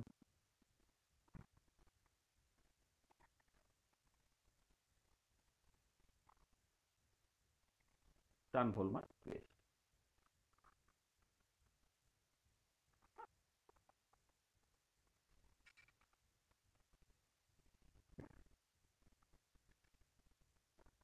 দেখো তোমার ফ্লুরোসেন্স কোয়েঞ্চিং এবং স্টার্নবর্গম্যান ইকুয়েশন এই জিনিসটা অ্যাকচুয়ালি কীরকম ব্যাপারটা, যে আমি একদম খুব মানে সিম্পলেস্ট যে স্টেপগুলো না হলে না আমি সেগুলো নিয়ে জাস্ট কথাবার্তা বলছি। ধরো এমনিতে কি হয়, যে আমি একটা একটা পার্টিকুলার মেকানিজমের কথা বলছি। ধরো এম হচ্ছে তোমার অ্যাকচুয়ালি একটা রিয়াক্টার মলিকুল। সে কি করছে না, একটা সুইটেবল ফ্রিকোয়েন্সি লাইট অ্যাবজর্ব করলো, অ্যাবজর্ব করে এম স্টেটে গেল। তাহলে এইখানে যে লাইটটা অ্যাবজর্ব করলো তার ইন্টেন্সিটিতে আই অ্যাবজর্ব, তাহলে সে ফোটনটাকে অ্যাবজর্ব করেছে। ঠিক আছে, আর এবার ফোটনটাকে অ্যাবজর্ব করার পরে অনেক কিছু ঘটতে পারে। আমি অনেক কিছু ঘটতে পারে মানে তোমার ফ্লুরোসেন্স করতে পারে, ফসফোরেসেন্স করতে পারে, বা আরও আরও সব ব্যাপার ট্যাপার আছে আর কি। কিন্তু আমি এখানে জাস্ট মূলত থেকে একটা আলোচনা করব, সেটা হচ্ছে যে শুধুমাত্র মানে ফ্লুরোসেন্স পার্টটাকে জাস্ট আমি দেখতে চাই। মানে ধরো মেজর যে জিনিসটা ঘটছে মানে internal conversion, inter system crossing সব হতে পারে। মানে ওয়ান্স একটা মলিকুল সে বেসিক্যালি গ্রাউন্ড স্টেট থেকে এক্সাইটেড স্টেটে গেল, করে সে গ্রাউন্ড স্টেটে নেমে আসতে পারে ফ্লুরোসেন্সের থ্রু দিয়ে, ফসফোরেসের থ্রু দিয়ে, এই দুটো যে রেডিয়েটিভ প্রসেস, তার সঙ্গে সঙ্গে internal conversion, inter system crossing সব সময় ঘটতে পারে। ঠিক আছে তো? তাহলে আমি কিন্তু ওই মানে মানে মূলত আলোচনাটাকে করছি হচ্ছে ফ্লুরোসেন্সটা, মানে এইটাকে এটা হতে পারে যে এম স্টারটা সে তোমার এম এতে নেমে আসে প্লাস এইচ নিউ এফ একটা ফ্লুরোসেন্স লাইট ছেড়ে দেয়। তাহলে এইটা হচ্ছে তোমার অ্যাবজর্পশন, অ্যাবজর্পশন, আর এইটা হচ্ছে তোমার ফ্লুরোসেন্স। আর তুমি জাস্ট এই দুটোই মূলত ভাবছিলে। তার সঙ্গে সঙ্গে আরও সব প্রসেস ঘটে, সেগুলো আমি নয় পরে আলোচনা করছি, মানে সেগুলো আমি পরে জুড়বো। মানে সিম্পলেস্ট পসিবল কেসটা আমি প্রথমে বলছি যে এম ধরো এক্সাইটেড স্টেটে গেল, ওর মানে এস ওই যে মনে আছে সেই আগে মানে গত ক্লাসের আগের ক্লাসে মানে যখন জ্যাভলন্সকে ডায়াগ্রাম দিয়ে বলেছিলাম, সে বেসিক্যালি এস জিরো থেকে এস ওয়ানে যাচ্ছে, আবার এস ওয়ান থেকে ধরো এস জিরোতে নেমে আসছে ভাই ফ্লুরোসেন্স। আর এবারে কথাটা হচ্ছে ওই যে এস ওয়ান স্টেটে সে যতক্ষণ আছে সেই সময়ের মধ্যে যদি এমনও হতো যে কোনো একটা ফরেন সাবস্টেন্সের সঙ্গে তার ধাক্কাধাক্কি হয়ে যাচ্ছে। ধাক্কাধাক্কি হয়ে যাচ্ছে মানে ধরো এরকম হলো যে তোমার এম স্টারটা জাস্ট একটা ফরেন সাবস্টেন্স আছে কিউ, তার সঙ্গে ধাক্কাধাক্কি হয়ে গেল। ধাক্কাধাক্কি হয়ে কি হলো না, ফ্লুরোসেন্সটা বন্ধ হয়ে গিয়ে এই এম স্টার মানে এক্সাইটেড এম তার পুরো এনার্জিটাই সে বেসিক্যালি হিট এনার্জি হিসেবে ছেড়ে দিল। মানে সে এক্সাইটেড হয়েছিল লাইট অ্যাবজর্ব করে বটে, বা ইলেকট্রনিক্যালি এক্সাইটেড হয়েছিল, কিন্তু ইলেকট্রনিক্যালি এক্সাইটেড মলিকুলটা যদি কোনো ফরেন সাবস্টেন্স পায় তার সঙ্গে ধাক্কাধাক্কি করে পুরো এনার্জিটাই সে বেসিক্যালি নন রেডিয়েটিভ ওয়েতে অর্থাৎ ভাই হিট সে নষ্ট করে দিচ্ছে। ঠিক আছে, তাহলে এই যে হিটটাকে নষ্ট করে দেওয়া এই প্রসেসটাকে বলা হচ্ছে কোয়েঞ্চিং। কোয়েঞ্চিং, তাহলে কোয়েঞ্চিং এই প্রসেসটা কি? কোয়েঞ্চিং এই প্রসেসটাকে তুমি জাস্ট এইভাবে ভাবো যে আমি জাস্ট লিখছি যে suppose A molecule M is getting excited to M star by absorbing a visible light. ঠিক আছে, এইটা আচ্ছা, এইটা M star can give fluorescence, এইটা। But if there are some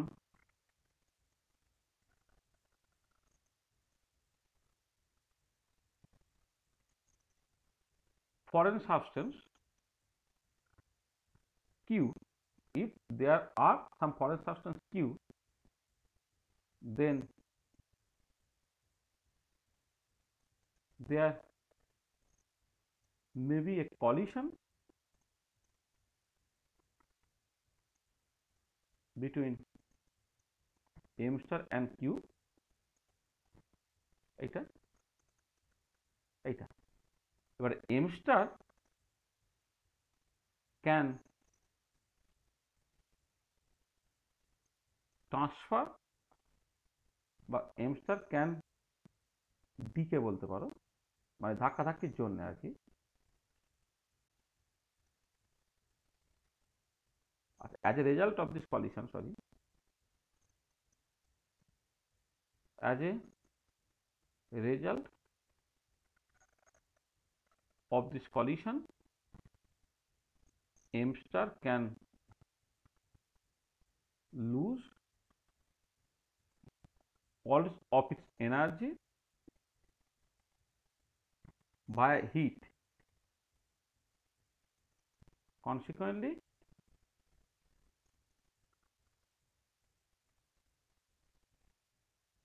possibility of fluorescence decreases. Fluorescence possibility তোমার decrease হয়ে গেল। তাহলে this process is called fluorescence quenching. This process is called fluorescence quenching, or this foreign substance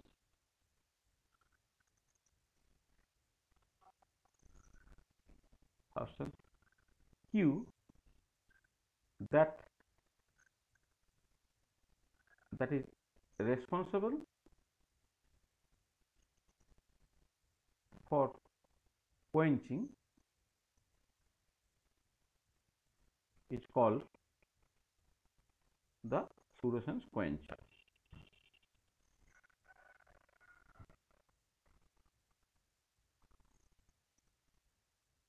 বলে fluorescence quench.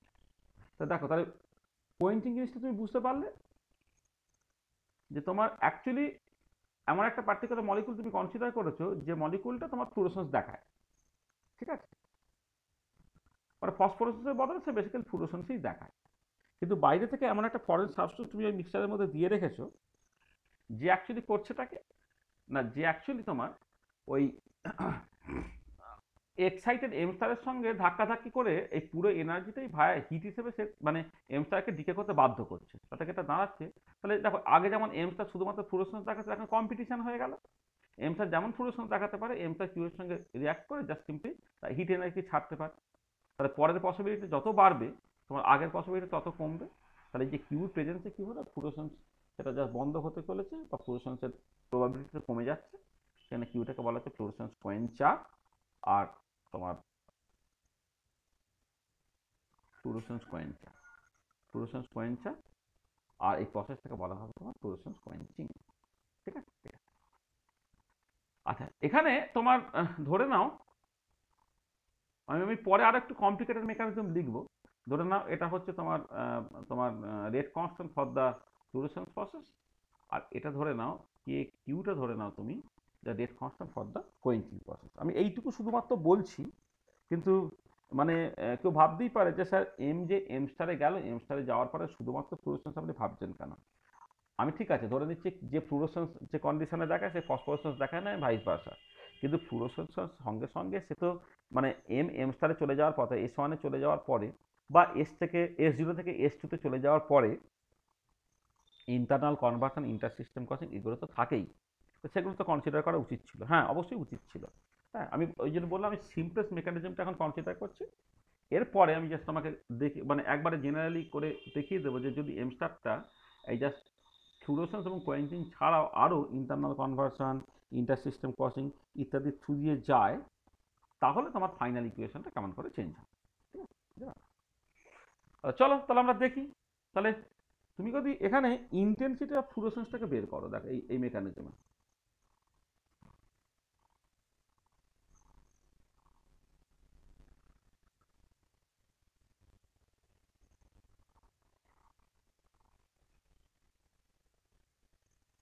সেটাকে if বলছি, সেটা কি হবে জানো তো, KF into concentration of M star. আসলে এম স্টার কি হচ্ছে, একজন একটা করে ফোটন জাস্ট ছাড়ছে, তাহলে পার ইউনিট টাইমে পার ইউনিট কনস্ট্রাকশন এরিয়াতে যতগুলো ফোটন ছাড়ছে সেটাই বেসিক্যালি ইন্টেন্সিটি। এখানে ইন্টেন্সিটি অফ ফ্লুরোসেন্স সবসময় হচ্ছে এই ফ্লুরোসেন্স প্রসেসের rate constant multiplied by the concentration বা অ্যাক্টিভিটি অফ দ্য ওই অ্যাক্টিভেটেড এম, এইটা তাহলে IF KF into M star এটা হবে। আর এবারে এম স্টারটা আমাকে বসাতে হবে এখানে, তাহলে এম স্টেপের জন্য আমি স্টেডি স্টেট অ্যাপ্রক্সিমেশন ইউজ করছি। তাহলে অ্যাপ্লাই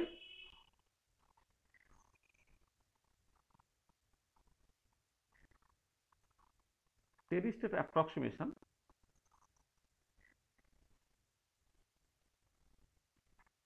for এম স্টার, তাহলে কিরকম হবে না ডি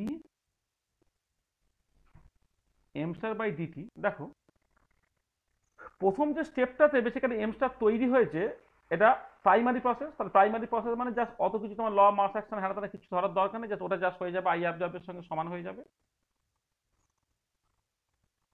আচ্ছা সেকেন্ড স্টেপে কি হচ্ছে না এম স্টার ডিসঅ্যাপিয়ার করছে ভাই রেসপন্সন কে এফ, তাহলে minus K F into M star হয়ে গেল।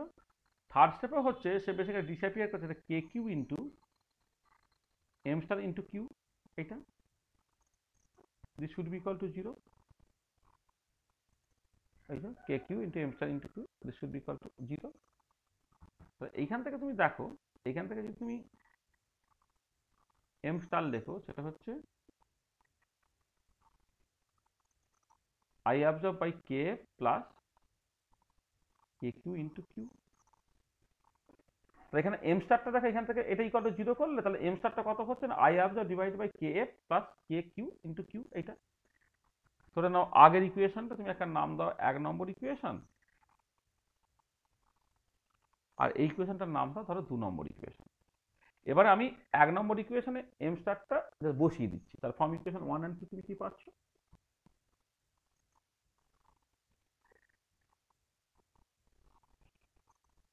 ইন্টেন্সিটি অফ ফ্লুরোসেন্সটা হয়ে গেল কে এফ ছিল তার সঙ্গে ও বাবা আই অ্যাবজর্ব নিচে হলো তোমার K F plus K Q into Q, এটা এটা হলো ঠিক আছে। আচ্ছা তুমি এক কাজ করো এটাকে রেসিপ্রোকাল নিয়ে নাও, রেসিপ্রোকাল নিয়ে নাও, রেসিপ্রোকাল নেওয়া মানে হচ্ছে তাহলে এটা তো 3 নম্বর,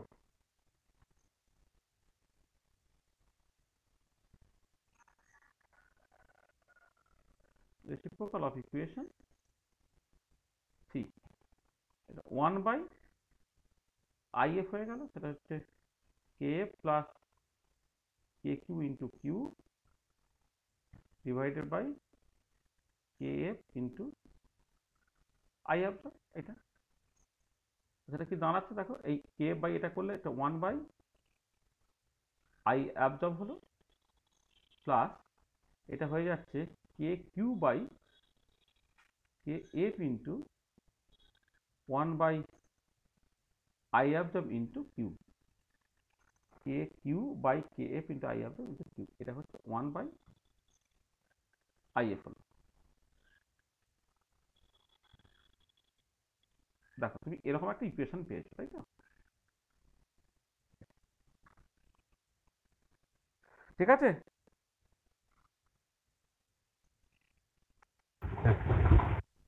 বুঝছো? তাহলে এই যে তোমার মানে মানে এই যে ইকুয়েশনটা এইটা হচ্ছে মানে one of the simplest form of the, মানে তুমি এটাকে চাইলে না এটাকে এইরকম ভাবে লিখতে পারো, আমি অ্যাজ এ হোল বলছি মানে যদি তুমি ধরো মানে মানে ঠিক আছে মানে আমি একবারে লিখে দিই, মানে আমি পরে একটা জেনারেলাইজ ট্রান্সফর্মার ইকুয়েশন লিখবো, তাহলে এইটাই হচ্ছে তোমার simple form of the transformer equation. তা দিস ইজ দ্য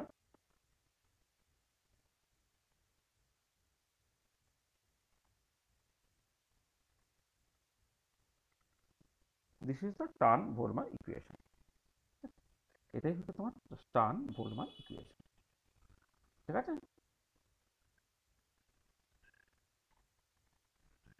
আচ্ছা এইখানে দেখো তুমি যদি গ্রাফিক্যালি জিনিসটাকে দেখো,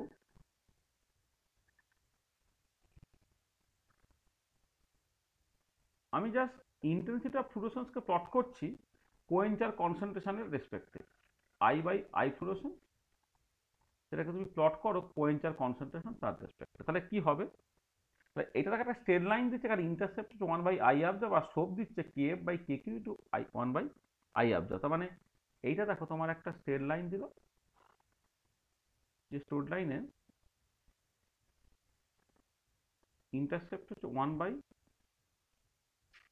I absorb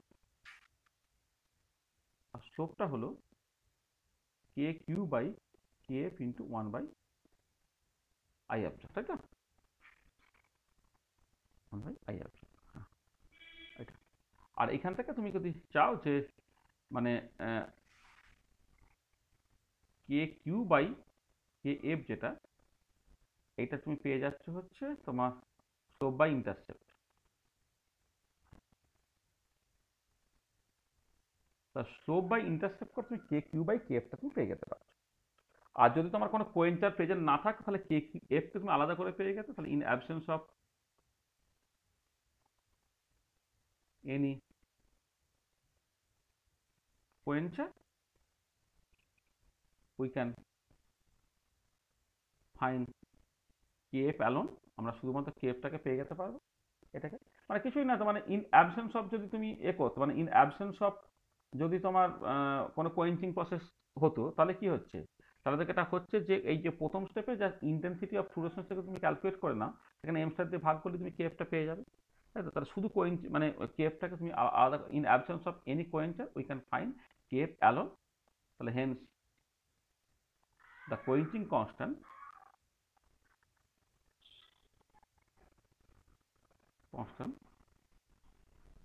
kq can be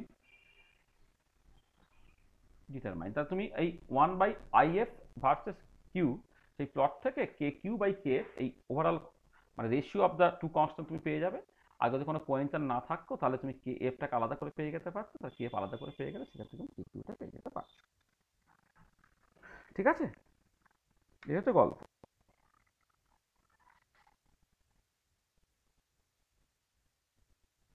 বোঝা গেল তো, স্টার্ন-বোলমান ইকুয়েশনটা বোঝা গেছে?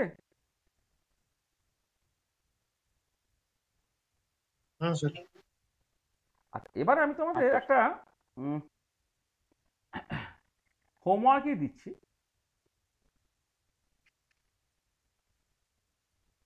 দেখো, আমি যে মেকানিজমটাকে এখানে কনসিডার করেছিলাম, এমসে লাইট অ্যাবজর্ব করে এম স্টার হচ্ছে, সেটা হচ্ছে আই অ্যাবজর্ব, এটা বেসিক্যালি অ্যাবজর্পশন প্রসেস। আর এবারে এম স্টার ওয়ান্স তৈরি হয়ে গেল, এই এম স্টারের ক্ষেত্রে আমি শুধু কি কনসিডার করেছি না, শুধু কনসিডার করেছি যে ভায়া সে rate constant K F M এতে নেমে আসছে ভায়া এইচ নিউ এফ, এইটা হচ্ছে ফ্লুরোসেন্স। আমি এইটুকুই জাস্ট কনসিডার করেছি। আর লাস্ট থেকে এটা কনসিডার করেছি, সেটা হচ্ছে এম স্টারটা সে কিউ এর সঙ্গে কলিশন করলো কোয়েন্টারের ক্ষেত্রে, M plus Q plus heat হলো, এখানে রেট কনস্ট্যান্ট কে কিউ, এটা তোমার কোয়েন্টিং প্রসেস। এবার ব্যাপার যেটা হচ্ছে যে এই এম যখন এক্সাইটেড হয়ে এম স্টার তৈরি করলো, এম স্টারে কি শুধুমাত্র এই দুটো এফেক্টই ঘটতে পারে? তা তো নয়, এর সঙ্গে আরো অনেক কিছু ঘটতে পারে। আমি কিন্তু তর্কের খাতিরে ধরেও নিই যে যে ফ্লুরোসেন্স ঘটে যে কন্ডিশনে, ফসফোরেসেন্স তার অন্য কন্ডিশনে ঘটে। তুমি দেখেছিলে যে হাই টেম্পারেচারে তোমার ফ্লুরোসেন্স ঘটে, লো টেম্পারেচারে ফসফোরেসেন্স ঘটে, লিকুইড স্টেটে ফ্লুরোসেন্স ঘটে, তোমার সলিড ফেজে হচ্ছে তোমার ফসফোরেসেন্স ঘটে, in absence of any lanthanides or free radical fluorescence ঘটে, in presence of lanthanides or তোমার ফ্রি র্যাডিক্যাল তোমার ফসফোরেসেন্স ঘটে। তাহলে ফ্লুরোসেন্স ফসফোরেসেন্স না, আমি এমন একটা পার্টিকুলার কম্পাউন্ড কনসিডার করলাম সে মূলত ফ্লুরোসেন্স দেখায়, ফসফোরেসেন্স দেখায়, সেটা ধর আমি ধরো বলছি না, কিন্তু এটা তো সত্যি যে এম স্টার এ তো তোমার এম এ নামতে পারে হিট ছেড়ে দিয়ে, যেটা তোমার ইন্টারনাল কনভার্সন করতে পারে তো, অথবা এম স্টারটা সে আবার এম এতে নেমে আসতে পারে হিট ছেড়ে দিয়ে, এই ইন্টার সিস্টেম ক্রসিংও তো করতে পারে। তাহলে এইগুলো তো অ্যাটলিস্ট আছেই, তাই না? এগুলো তোমার তো আছেই, তাই না? আর এবারে কথাটা হচ্ছে কি, যদি শুধুমাত্র এইটুকু হতো, এই দেখো ফ্লুরোসেন্সের সঙ্গে কিন্তু এইটুকু তোমার থাকতো, তাহলে যেটা প্রথম কথা যে আমি অনেকটাই তোমায় করে দিচ্ছি, তুমি জাস্ট একটু বাড়িতে একটুখানি নিজে শুধু ঠিকঠাক করে লিখে নেবে। যেটা হচ্ছে কি, যদি এমন হতো যে তোমার কোয়েন্টিং প্রসেসটা নেই, মানে ইন অ্যাবসেন্স অফ কোয়েঞ্চার, তুমি যদি steady state approximate D A star by dt করে তুমি জিরো করতে, D M star by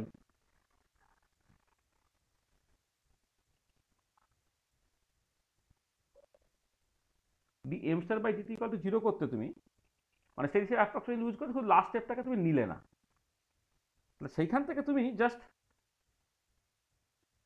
M star একটা কনসেন্ট্রেশন পাবে এবং সেই কনসেন্ট্রেশনটা কি আই অ্যাবজর্ব বাই তুমি জাস্ট করবে মানে এই 1 2 3 4 এই 4টে স্টেপ তার জন্য স্টেডি স্টেপ অ্যাপ্রক্সিমেশন ইউজ করবে করে এম স্টারের কনসেন্ট্রেশনটা বের করবে, সেটা কত হবে না K F plus K IC plus K ISC, ঠিক আছে, I absorb by K F plus K IC plus K ISC, এটা তোমার বের হবে। আচ্ছা এইটাকে আমি এক কাজ করছি এম স্টার 0 বলছি, ঠিক আছে এটা। আর এবার ইন প্রেজেন্স অফ কোয়েঞ্চার সেইখানে কত তুমি D M star by dt এটা তুমি 0 করো,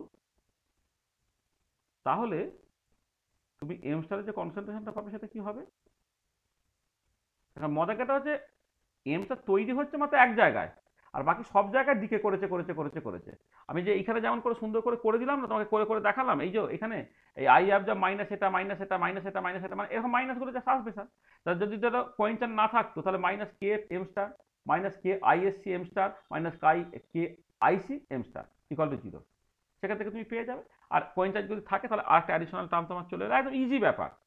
করলে কত হবে এটা না, এটা বেসিক্যালি হয়ে গেল হচ্ছে K F plus K IC plus K ISC plus K Q, এটা ঠিক আছে, এটা এম স্টারটা বেরোলো।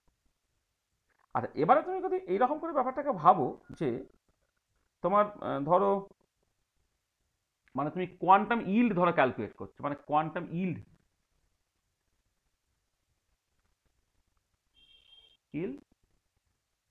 ইন অ্যাবসেন্স অফ কোয়েন্টার, সেটাকে তুমি ফাই মানে মানে ফ্লুরোসেন্স কোয়ান্টাম ইল্ড আর কি, fluorescence quantum yield in absence of quencher, সেটাকে আমি তাহলে ফাই এফ 0 লিখলাম, সেটা কি হবে সেটা বেসিক্যালি হচ্ছে K F into M star in absence হচ্ছে আমি মাথায় 0 দিয়েছিলাম, সরি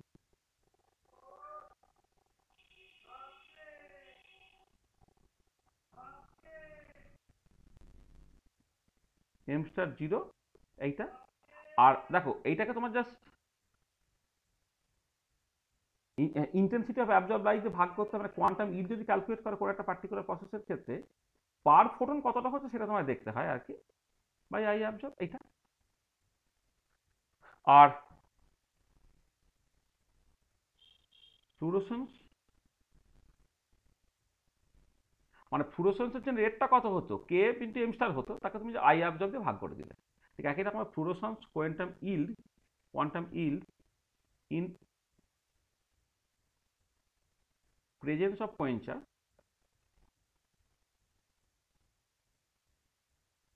ফাই এফ বলে, সেটা কি K F M star by I absorb, ঠিক আছে এইটা। তাহলে এবারে দেখো এই দুটো তুমি রেশিও নাও তাহলে কি হবে, তাহলে তুমি যদি এইটাকে করো তাহলে নাও phi F 0 by phi F এর রেশিওটা কত হবে না কে এফ আই অ্যাবজর্ব সব কেটে চলে গেল, তাই এটা হচ্ছে এম স্টার 0 বাই হচ্ছে এম স্টারটা হবে। আর এটাই তুমি জাস্ট কোথা থেকে বের করেছো না, এটা তুমি জাস্ট দেখো ওই মানে কি বলবো মানে একটা একটা একটা একটা এখানে লিখে দিতে পারি, হ্যাঁ মানে এখানেও লিখতে পারি বা এটা লিখে দিই তারপরে রেশিওটাকে করে নিতে পারি তাহলেও হয়ে যাবে। আচ্ছা এম স্টার 0টা কি হলো, এখানে K F by I absorb ছিল আর এখানে কত হলো I absorb by K F plus K IC plus K ISC, K F plus K IC plus K ISC. আর আই অ্যাবজর্ব তোমার জাস্ট কেটে চলে গেল, তাই এটা পড়ে থাকছে কত K F by K F plus K IC plus K I S C, আর এইটা তখন কি হয়ে যাবে, এটা হয়ে যাবে K F by I absorb into I absorb by K F plus K IC, sorry IC plus K ISC plus K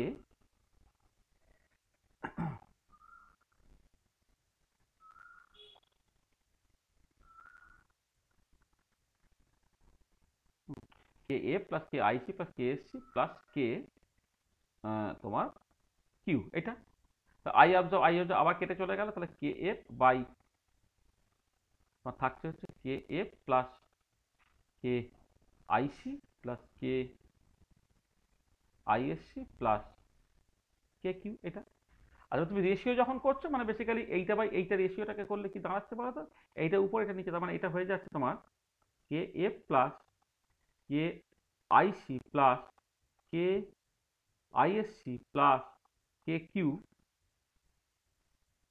divided by, মানে এটা তো নিচে থাকবে, বাই হচ্ছে তোমার K F plus K IC plus K ISC. এটা তাহলে এটা হয়ে যাচ্ছে দেখো phi F zero quantum yield in absence of quencher by quantum yield in presence of quencher. সেটা কি দাঁড়াচ্ছে এই যে এই পার্টটা, আর এই পার্টটা যদি তুমি এইটা বাই এটা করে সেটা 1 দিয়ে দিল, প্লাস এটা হয়ে গেল কে কিউ বাই এই পুরো জিনিসটা, এটা যে কে এফ, আর এই যে নন রেডিয়েটিভ প্রসেসগুলোকে তুমি জাস্ট একটা সামেশন ওভার কে আই এইরকমভাবে লেখো, মানে এটা হচ্ছে তোমার নন রেডিয়েটিভ প্রসেসের জন্য রেট কনস্ট্যান্টটা, সেটা সামেশন ওভার কে আই এইরকমভাবে আমি লিখছি আর কি এটা। ঠিক আছে, তো এইটাকে তুমি জাস্ট এইরকমভাবে এখন লেখো, এটা 1 প্লাস, আচ্ছা এইখানে একটা কিন্তু ভুল হয়েছে, এইখানে যখন তুমি করলে একটু এইখানে না একটা জিনিস, এইখান থেকে এইখানে একটা কিন্তু ভুল করা হয়েছে, এইখানে তো একটা কিউ ছিল, তো তাহলে এইখানে কিন্তু একটা কিউ তোমার থেকে যাবে। হ্যাঁ, এটা যখন আগের ক্ষেত্রে দেখো, আগের ক্ষেত্রে যখন করেছিল না, এই যে রেট কনস্ট্যান্ট মানে কোয়েঞ্চিং প্রসেসে কে কিউ, তার সঙ্গে কিন্তু মানে কোয়েঞ্চারের কনসেন্ট্রেশনটা থাকবে, এখানে সেটা লেখা হয়নি। হ্যাঁ, তো এইটা যখন করছে তার সঙ্গে কিন্তু কোয়েঞ্চারের কনসেন্ট্রেশনটা লাগবে, এটা কোয়েঞ্চারের কনসেন্ট্রেশনটা লাগবে, এইখানে হচ্ছে কোয়েঞ্চারের কনসেন্ট্রেশনটা লাগবে, কোয়েঞ্চারের কনসেন্ট্রেশনটা লাগবে, এইটা কিন্তু তোমার বেসিক্যালি কোয়েঞ্চারের কনসেন্ট্রেশনটা লাগবে। আর এবারে এই যে K Q by K F plus হচ্ছে অল নন রেডিয়েটিভ ডিকে প্রসেসের রেট কনস্ট্যান্টের যোগফল যেটা, সেটাকে তুমি তার সাথে capital S V into Q এইরকমভাবে তুমি লিখলে এইটা, তাহলে phi F zero by phi F যেটা, এইটাকে তুমি এইরকমভাবে লিখতে পারো। ঠিক আছে, সেটা আমি আগে হচ্ছে আইএফ আর মানে ইন্টেন্সিটি অফ ফ্লুরোসেন্স তার টার্মসে কাজ করে দিয়েছিলাম, এটাকে তুমি এইরকমভাবে লিখতে পারো। এটা আবার general form of the transformer equation, this is a general form of transformer equation. আর কে এস ভি যেটা, সেটা বেসিক্যালি হচ্ছে K Q by K F plus আরও যদি কোনো নন রেডিয়েটিভ প্রসেস থাকে কে আই যেটা, এইটা সেটাকে বলা হচ্ছে transformer constant.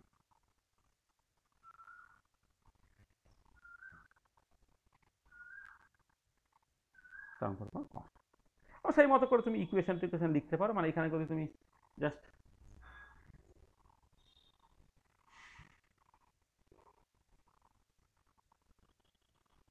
Phi F zero by phi F plot করো with respect to quencher concentration, একটা স্ট্রেট লাইন তুমি পাবে যেখানে ইন্টারসেপ্ট তোমার 1 দিয়ে দেবে, চোখটা হচ্ছে তোমার বেসিক্যালি, আর চোখটা হচ্ছে কেএসভি দিয়ে দেবে। তাহলে যে ট্রান্সফর্মার কনস্ট্যান্ট যেটা, সেটা কিন্তু তুমি জাস্ট ওই quantum yield in absence, quantum yield of fluorescence in absence of quencher এবং in presence of quencher ratio versus quencher concentration যদি প্লট করো, তার স্লোপটা হচ্ছে তোমার ট্রান্সফর্মার কনস্ট্যান্টটাকে দিয়ে দিচ্ছে। ঠিক আছে, বোঝা গেল?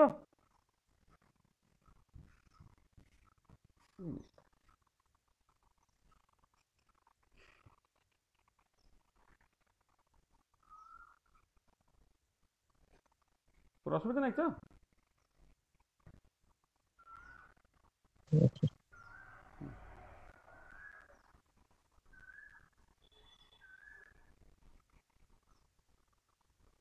হচ্ছে ব্যাপার। কোনো অসুবিধা নেই? না স্যার। তাহলে এইটা একটুখানি মানে আমি পুরোটাই প্রায় করে দিলাম, এই দুটো স্টেপ জাস্ট একটুখানি বলে দিন, এটাকে নিজের একটুখানি করে নেবে, তাহলেই তুমি জাস্ট বুঝতে পারবে এটা।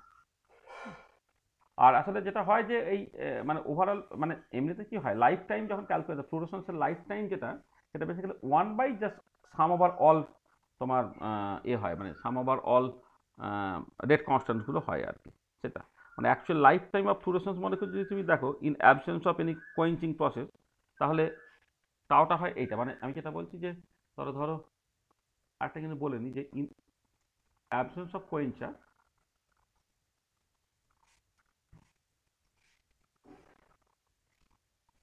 ফ্লুরোসেন্স লাইফ টাইম যদি তুমি টাও এফ 0 বলো, সেটা হবে 1/kf plus summation over I KI, মানে অল নন রেডিয়েটিভ প্রসেসে জাস্ট রেট কনস্ট্যান্টের যোগফল এইটা। আর in presence of কোয়েঞ্চার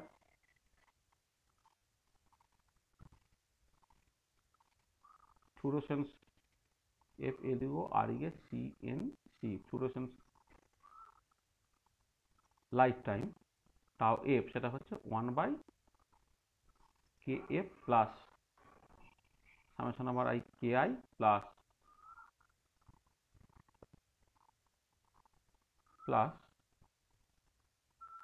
K Q into Q, এটা ফ্লুরোসেন্স লাইফ টাইম।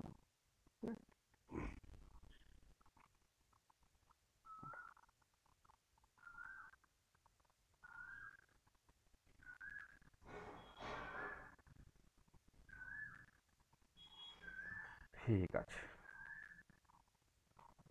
আচ্ছা দেখো তাহলে আমরা সেকেন্ড যে জিনিসটা নিয়ে আলোচনা করব বলেছিলাম, সেই আলোচনাটা আমরা কমপ্লিট করলাম, মানে মোটামুটিভাবে বললাম আর কি, যে স্টার্ন ভোলমার্ক ইকুয়েশন, সেখান থেকে ফ্লুরোসেন্স কোয়েঞ্চিং, এই যে জায়গাগুলো আসলে ফ্লুরোসেন্স কোয়েঞ্চিং প্রসেসটা কিন্তু বাইমলিকুলার প্রসেস। এই বাইমলিকুলার প্রসেসগুলো যেহেতু আমাদের মানে বিএসসি সিলেবাসে নেই, আমাদের বেসিক্যালি যেটা আছে সেটা হচ্ছে তোমার ইউনিমলিকুলার প্রসেসগুলো, যেগুলো আমরা ওই জাবলনস্কি ডায়াগ্রাম দিয়ে একসাথে বুঝিয়ে দিয়েছি আর কি। এটা হ্যাঁ, মানে এটা জাস্ট এই স্টার্ন ভোলমার্ক ইকুয়েশন অ্যাডিশনাল বললাম, বিভিন্ন রকম কম্পিটিটিভ এক্সামে আসে বলে মোটামুটিভাবে একটা বলে দিলাম, যাতে তোমার এমনি নেট গেটের জন্য ব্যাপারটা কাজে লেগে যাবে, বা হয়তো পিআইএফআর বা এই ধরনের একটুখানি সিলেবাসের বাইরে একটু টাইপের কোশ্চেন করে, হ্যাঁ, সেগুলোর জন্য এটা বলে দেওয়া হবে। আচ্ছা, নেক্সট যে পার্টটা নিয়ে আমরা একটুখানি আলোচনা করতে চাইছি, সেটা হচ্ছে তোমার, এটা সিলেবাসে নেই তবু একটুখানি বলে নিই, সেটা হচ্ছে তোমার কেমিলুমিনেশন বা কেমোলুমিনেশন। লুমিনেসি, কেমিলুমিনেশন বা কেমোলুমিনেশন। আচ্ছা, ব্যাপারটা কিরকম? দেখো, কেমিলুমিনেশন এই প্রসেসটা হচ্ছে emission of light as a result of chemical reaction. তাহলে এটা এক কথায় বললে বিকজ বলবে emission of light as a result of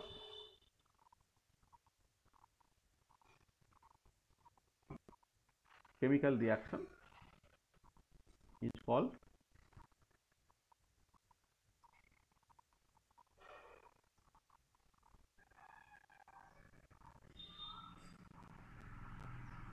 chemilumination।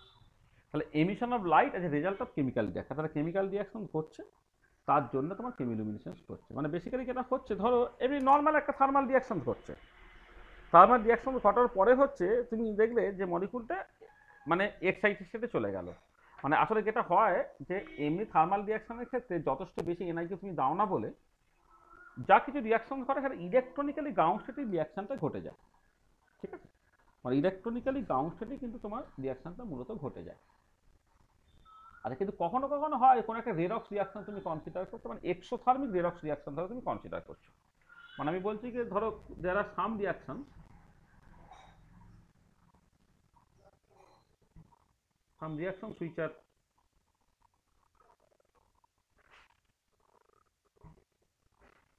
exothermic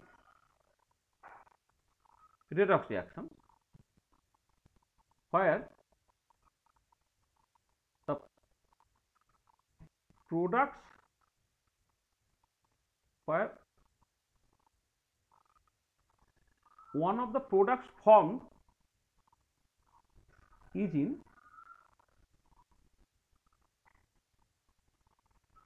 electronically excited state. মানে একটা রেডক্স রিঅ্যাকশনে হয়তো ইলেকট্রন ট্রান্সফার এসব হচ্ছে, তো তাদের এটা হলো ধরো মানে যেটা দাঁড়াচ্ছে যে মানে এক্সোথার্মিক মানে এনার্জিটা বাড়ছে, এবং যে প্রোডাক্টটা তৈরি হয়েছে হয়তো এমন হলো যে কখনো কখনো সেটা ইলেকট্রনিক্যালি এক্সাইটেড স্টেটে প্রোডাক্টটা যেমন তৈরি হয়ে গেল। এবারে যখন when this excited product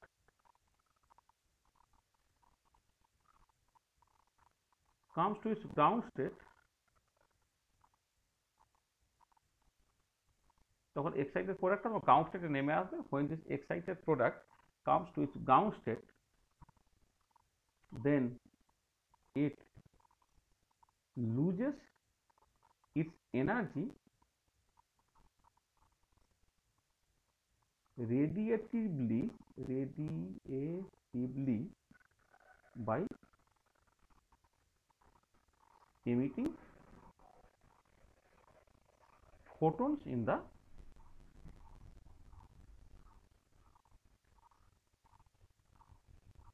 UV visible region। তাহলে ইউভি ভিজিবল রিজিয়নে ফোটন ছেড়ে সে বেসিক্যালি এই ইলেকট্রনিক্যালি এক্সাইটেশন থেকে গ্রাউন্ড স্টেটে নামছে। মানে তাহলে দেখো বোঝার চেষ্টা করে যে মলিকুলটা থার্মাল রিয়াকশন করছিল, করে যে প্রোডাক্টটা তৈরি হয়ে গেছে তার একটা product, one of the product say basically electronically excited থেকে জাস্ট উঠে গেছে। এবার সেই এক্সাইটেড প্রোডাক্টটা যখন তোমার ইলেকট্রনিক্যালি এক্সাইটেড স্টেট থেকে সে যখন গ্রাউন্ড স্টেটে নামছে, তখন সে এমনিতে ইউজুয়াল কেসে কি হয়, তোমার ওই এনার্জিটাকে হিট হিসেবে ছাড়তে পারতো, কিন্তু এখানে কেন দাঁড়াচ্ছে কি এনার্জিটা ইলেকট্রনিক্যালি এক্সাইটেশনে চলে যাওয়ার জন্য ওই এনার্জিটা সে জাস্ট হিট হিসেবে না ছেড়ে লাইট হিসেবে ছাড়ছে। ঠিক আছে, তাহলে এই যে তার মানে লাইট হিসেবে ছাড়লে কি হবে না, আমি লাইট পেয়ে গেলাম এই যে by emitting photon in the UV visible region. তার মানে দেখো তুমি লাইট পাচ্ছ as a result of chemical reaction। তার মানে কি দাঁড়াচ্ছে, therefore we get light as a result of chemical reaction। This is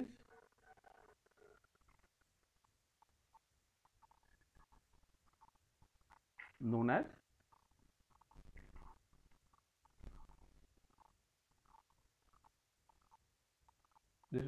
chemiluminescence বা chemoluminescence। ঠিক আছে, আচ্ছা সবচেয়ে ভালো যে এক্সাম্পলটা তোমরা নেচারে দেখো সেটা হচ্ছে তোমার জোনাকির যে আলো, সেটা বেসিক্যালি কিন্তু কেমোলুমিনেসেন্সের জন্য আসে। মানে নেচারে এই যে জোনাকি তোমরা দেখেছো তো, হ্যাঁ মানে যারা গ্রামে তারা তো জোনাকি দেখেইছে আর কি। জোনাকির যে আলো সেটা কিন্তু তোমার বেসিক্যালি আসে কিন্তু কেমোলুমিনেসেন্সের জন্য। মানে এখানে যেটা হয় যে একটা তোমার মানে মানে আমি ধর একটা ন্যাচারাল এক্সাম্পল বলি, তারপর একটা মানে এক্সাম্পল বলবো। একটা ন্যাচারাল এক্সাম্পল দেখো, অনেক এক্সাম্পল আছে, আমি জাস্ট একটা দুটো এক্সাম্পল তোমাদের বলবো। ন্যাচারাল এক্সাম্পল হচ্ছে glowing of fireflies. Glowing of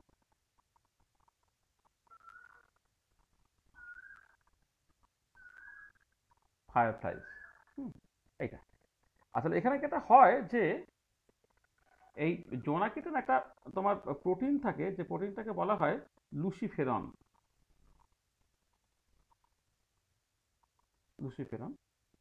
সে এরিয়ার অক্সিজেনের প্রেজেন্সে আর এটিপি নিয়ে সে একটা মানে বেসিক্যালি লুসিফেরাজ উৎসেচকের প্রেজেন্সে, লুসিফেরেজ বলে একটা উৎসেচকের প্রেজেন্সে অক্সিলুসিফেরিন তৈরি করে, অক্সিডেশন করছে।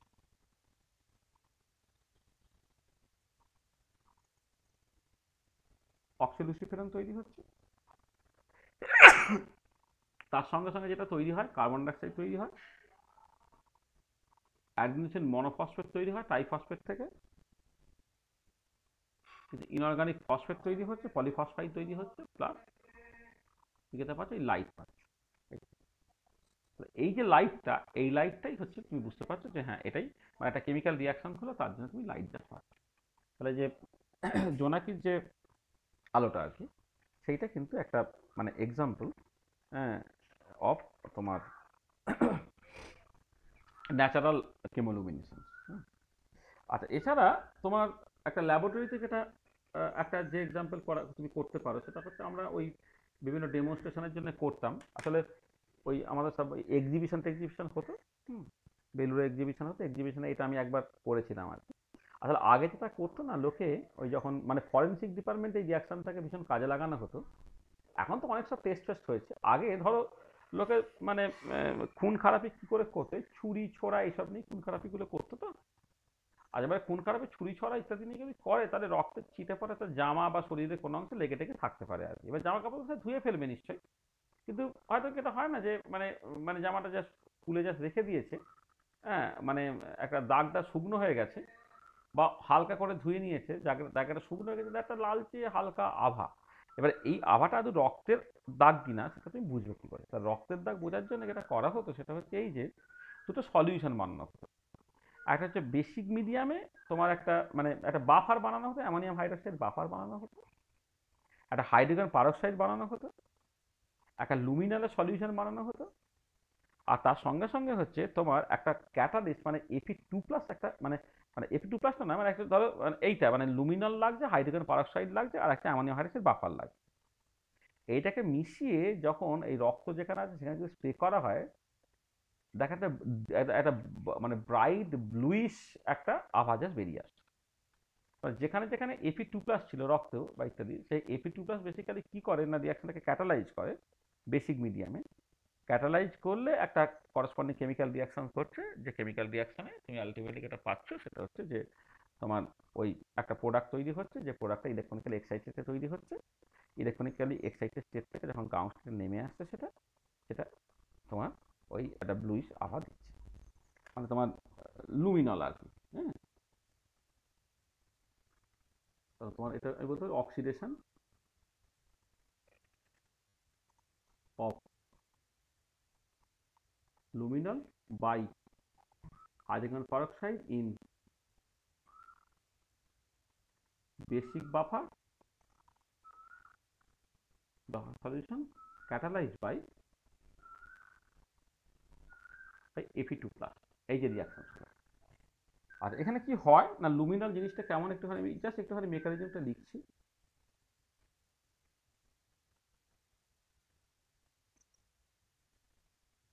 NH2 ⅓O ⅓O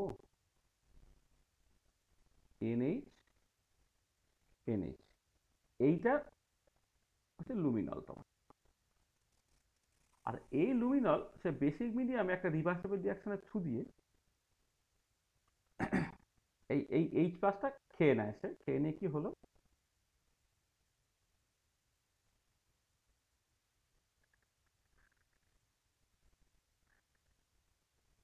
এই মাইনাস এই মাইনাস, এটা হলো এটা তোমার ডাই অ্যানায়ন একটা তৈরি হয়েছে। আচ্ছা, এবারে স্টেবিলিটি পেতে পারে এই মেকানিজমের থ্রু দিয়ে, মানে ধরো এইটা এখানে এসে এটা এখানে উঠে গেল, বা এই যে নেগেটিভটা এখানে এসে এটা ধর তোমার খুলে গেল, মানে এই এই রেজোনেটিভ স্ট্রাকচারটা তুমি পেতে পারি।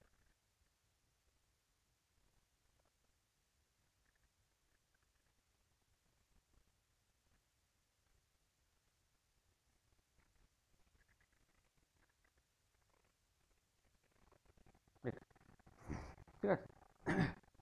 আর এবারে কি করছে তোমার মানে হাইড্রোজেন পারক্সাইড থেকে যে তুমি পাচ্ছ মানে মানে আমি জাস্ট এইভাবে লিখছি, মানে এখানে তুমি হাইড্রোজেন পারক্সাইড ধরো দিয়েছো, হাইড্রোজেন পারক্সাইড ভেঙে গিয়ে না তো জল আর অক্সিজেন তৈরি করে, সেই অক্সিজেনের সঙ্গে অ্যাকচুয়ালি রিয়াকশনটা ঘটছে। ওটা কি ঘটছে,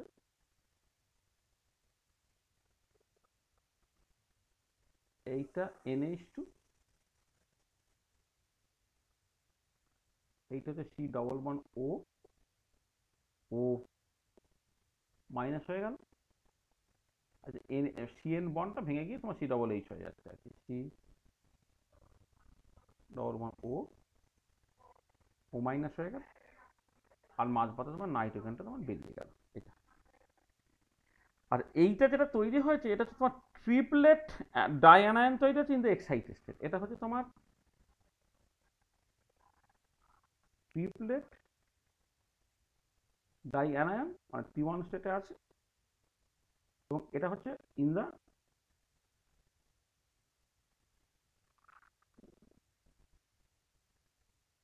ইলেকট্রনিক্যালি এক্সাইটেড স্টেটে। যেটা ঘটে গেছে সেটা ইলেকট্রনিক্যালি এক্সাইটেড স্টেটে, ঠিক আছে। আর এবার এখানে কি হলো না, একটা ইন্টার সিস্টেম ক্রসিং করে সে বেসিক্যালি ট্রিপলেট থেকে সিঙ্গলেট স্টেটে এবার আসছে।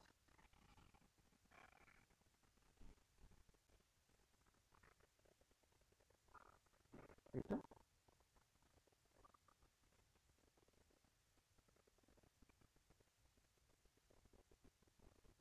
এটা হলো একই রকম, শুধু এটা কি হলো, একটা সিঙ্গলেট ডাইঅ্যানায়ন হলো, ট্রিপলেট থেকে সিঙ্গলেট ডাইঅ্যানায়ন হলো, মানে স্পিন ফ্লিপিং ঘটে যাচ্ছে আর কি। এটা S1, ঠিক আছে। এইটা এটা ইন দ্য ইলেকট্রনিক্যালি এক্সাইটেড, এটা electronically excited.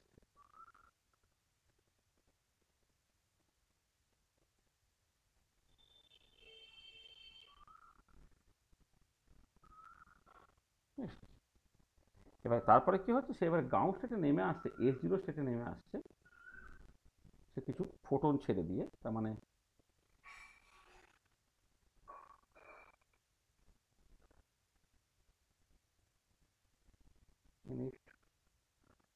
C double bond ও minus, C double bond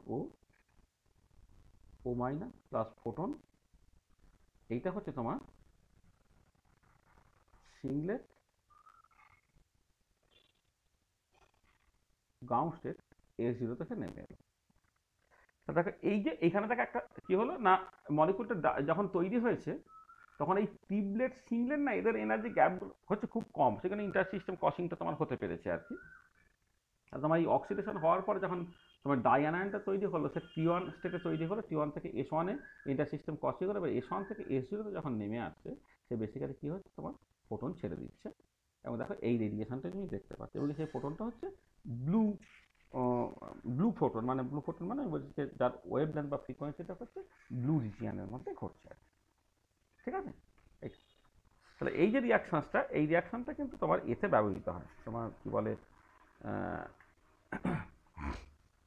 forensic ডিপার্টমেন্টে এটা কিন্তু আগে প্রচণ্ডভাবে ব্যবহৃত হতো, ঠিক আছে। দেখো তাহলে আমি যেটা বললাম ব্যাপারটা পরিষ্কার কি, যে আমি ওই কেমোলুমিনেশন যদিও সিলেবাসে নেই, আমি একটা মানে এক্সাম্পল দিলাম আর একটা ন্যাচারাল এক্সাম্পল দিলাম, দিয়ে জিনিসটাকে জাস্ট ম্যানেজ করলাম। তা দেখো তাহলে যা বলেছি এখানে কারো কোনো অসুবিধা আছে কিনা?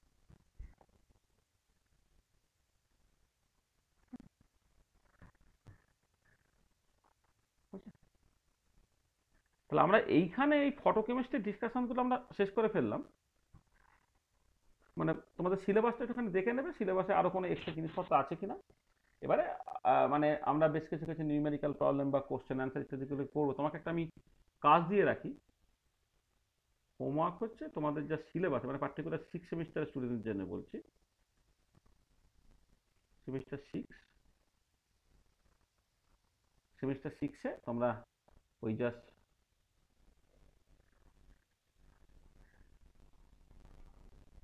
Previous year questions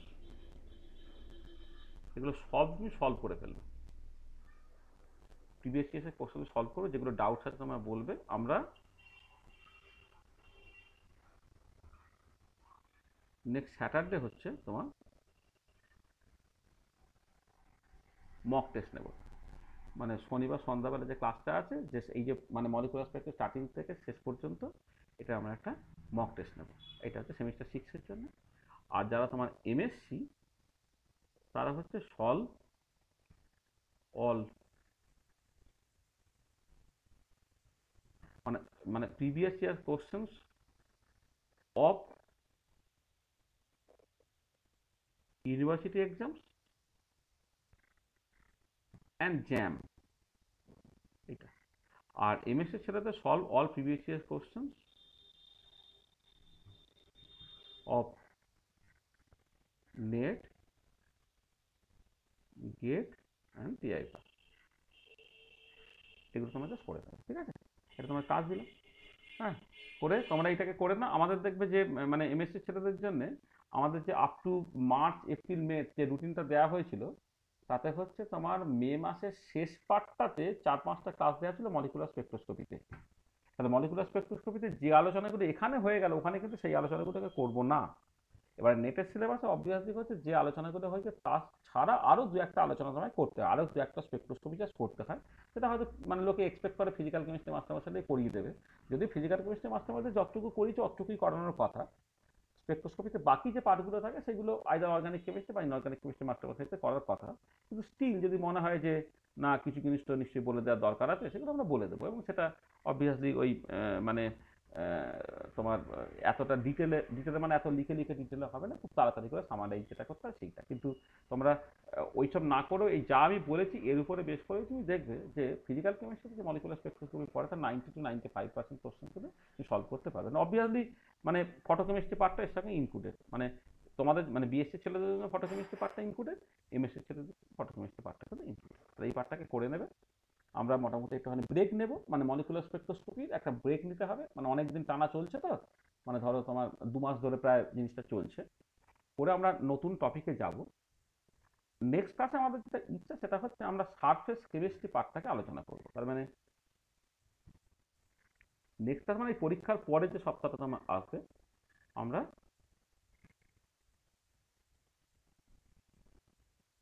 surface chemistry পার্টটা আলোচনা করব। আর সারফেস কেমিস্ট্রি পার্টটা হচ্ছে সবার জন্য যেটা করব সেটা হচ্ছে অ্যাবজর্পশন আর কলয়েড, এই পার্টটা হচ্ছে ফর অল। আর স্পেশালি ইউজি স্টুডেন্টের জন্য খুব ডিটেলে সারফেস টেনশনটা করবো। সেটা এমএসসি ছেলেদের পক্ষে অপশনাল, কারণ সারফেস টেনশন থেকে তাদের কোশ্চেন খুব বেশি পড়েনি, কিন্তু পড়তে পারে। সেজন্য সবাই এই ক্লাসটাকেও করবে, মানে অ্যাবজর্পশন, কলয়েড এবং সারফেস কেমিস্ট্রি এই ক্লাসটা হচ্ছে সব স্টুডেন্ট করবে, বিএসসি এবং এমএসসি সব ছেলেরা করবে।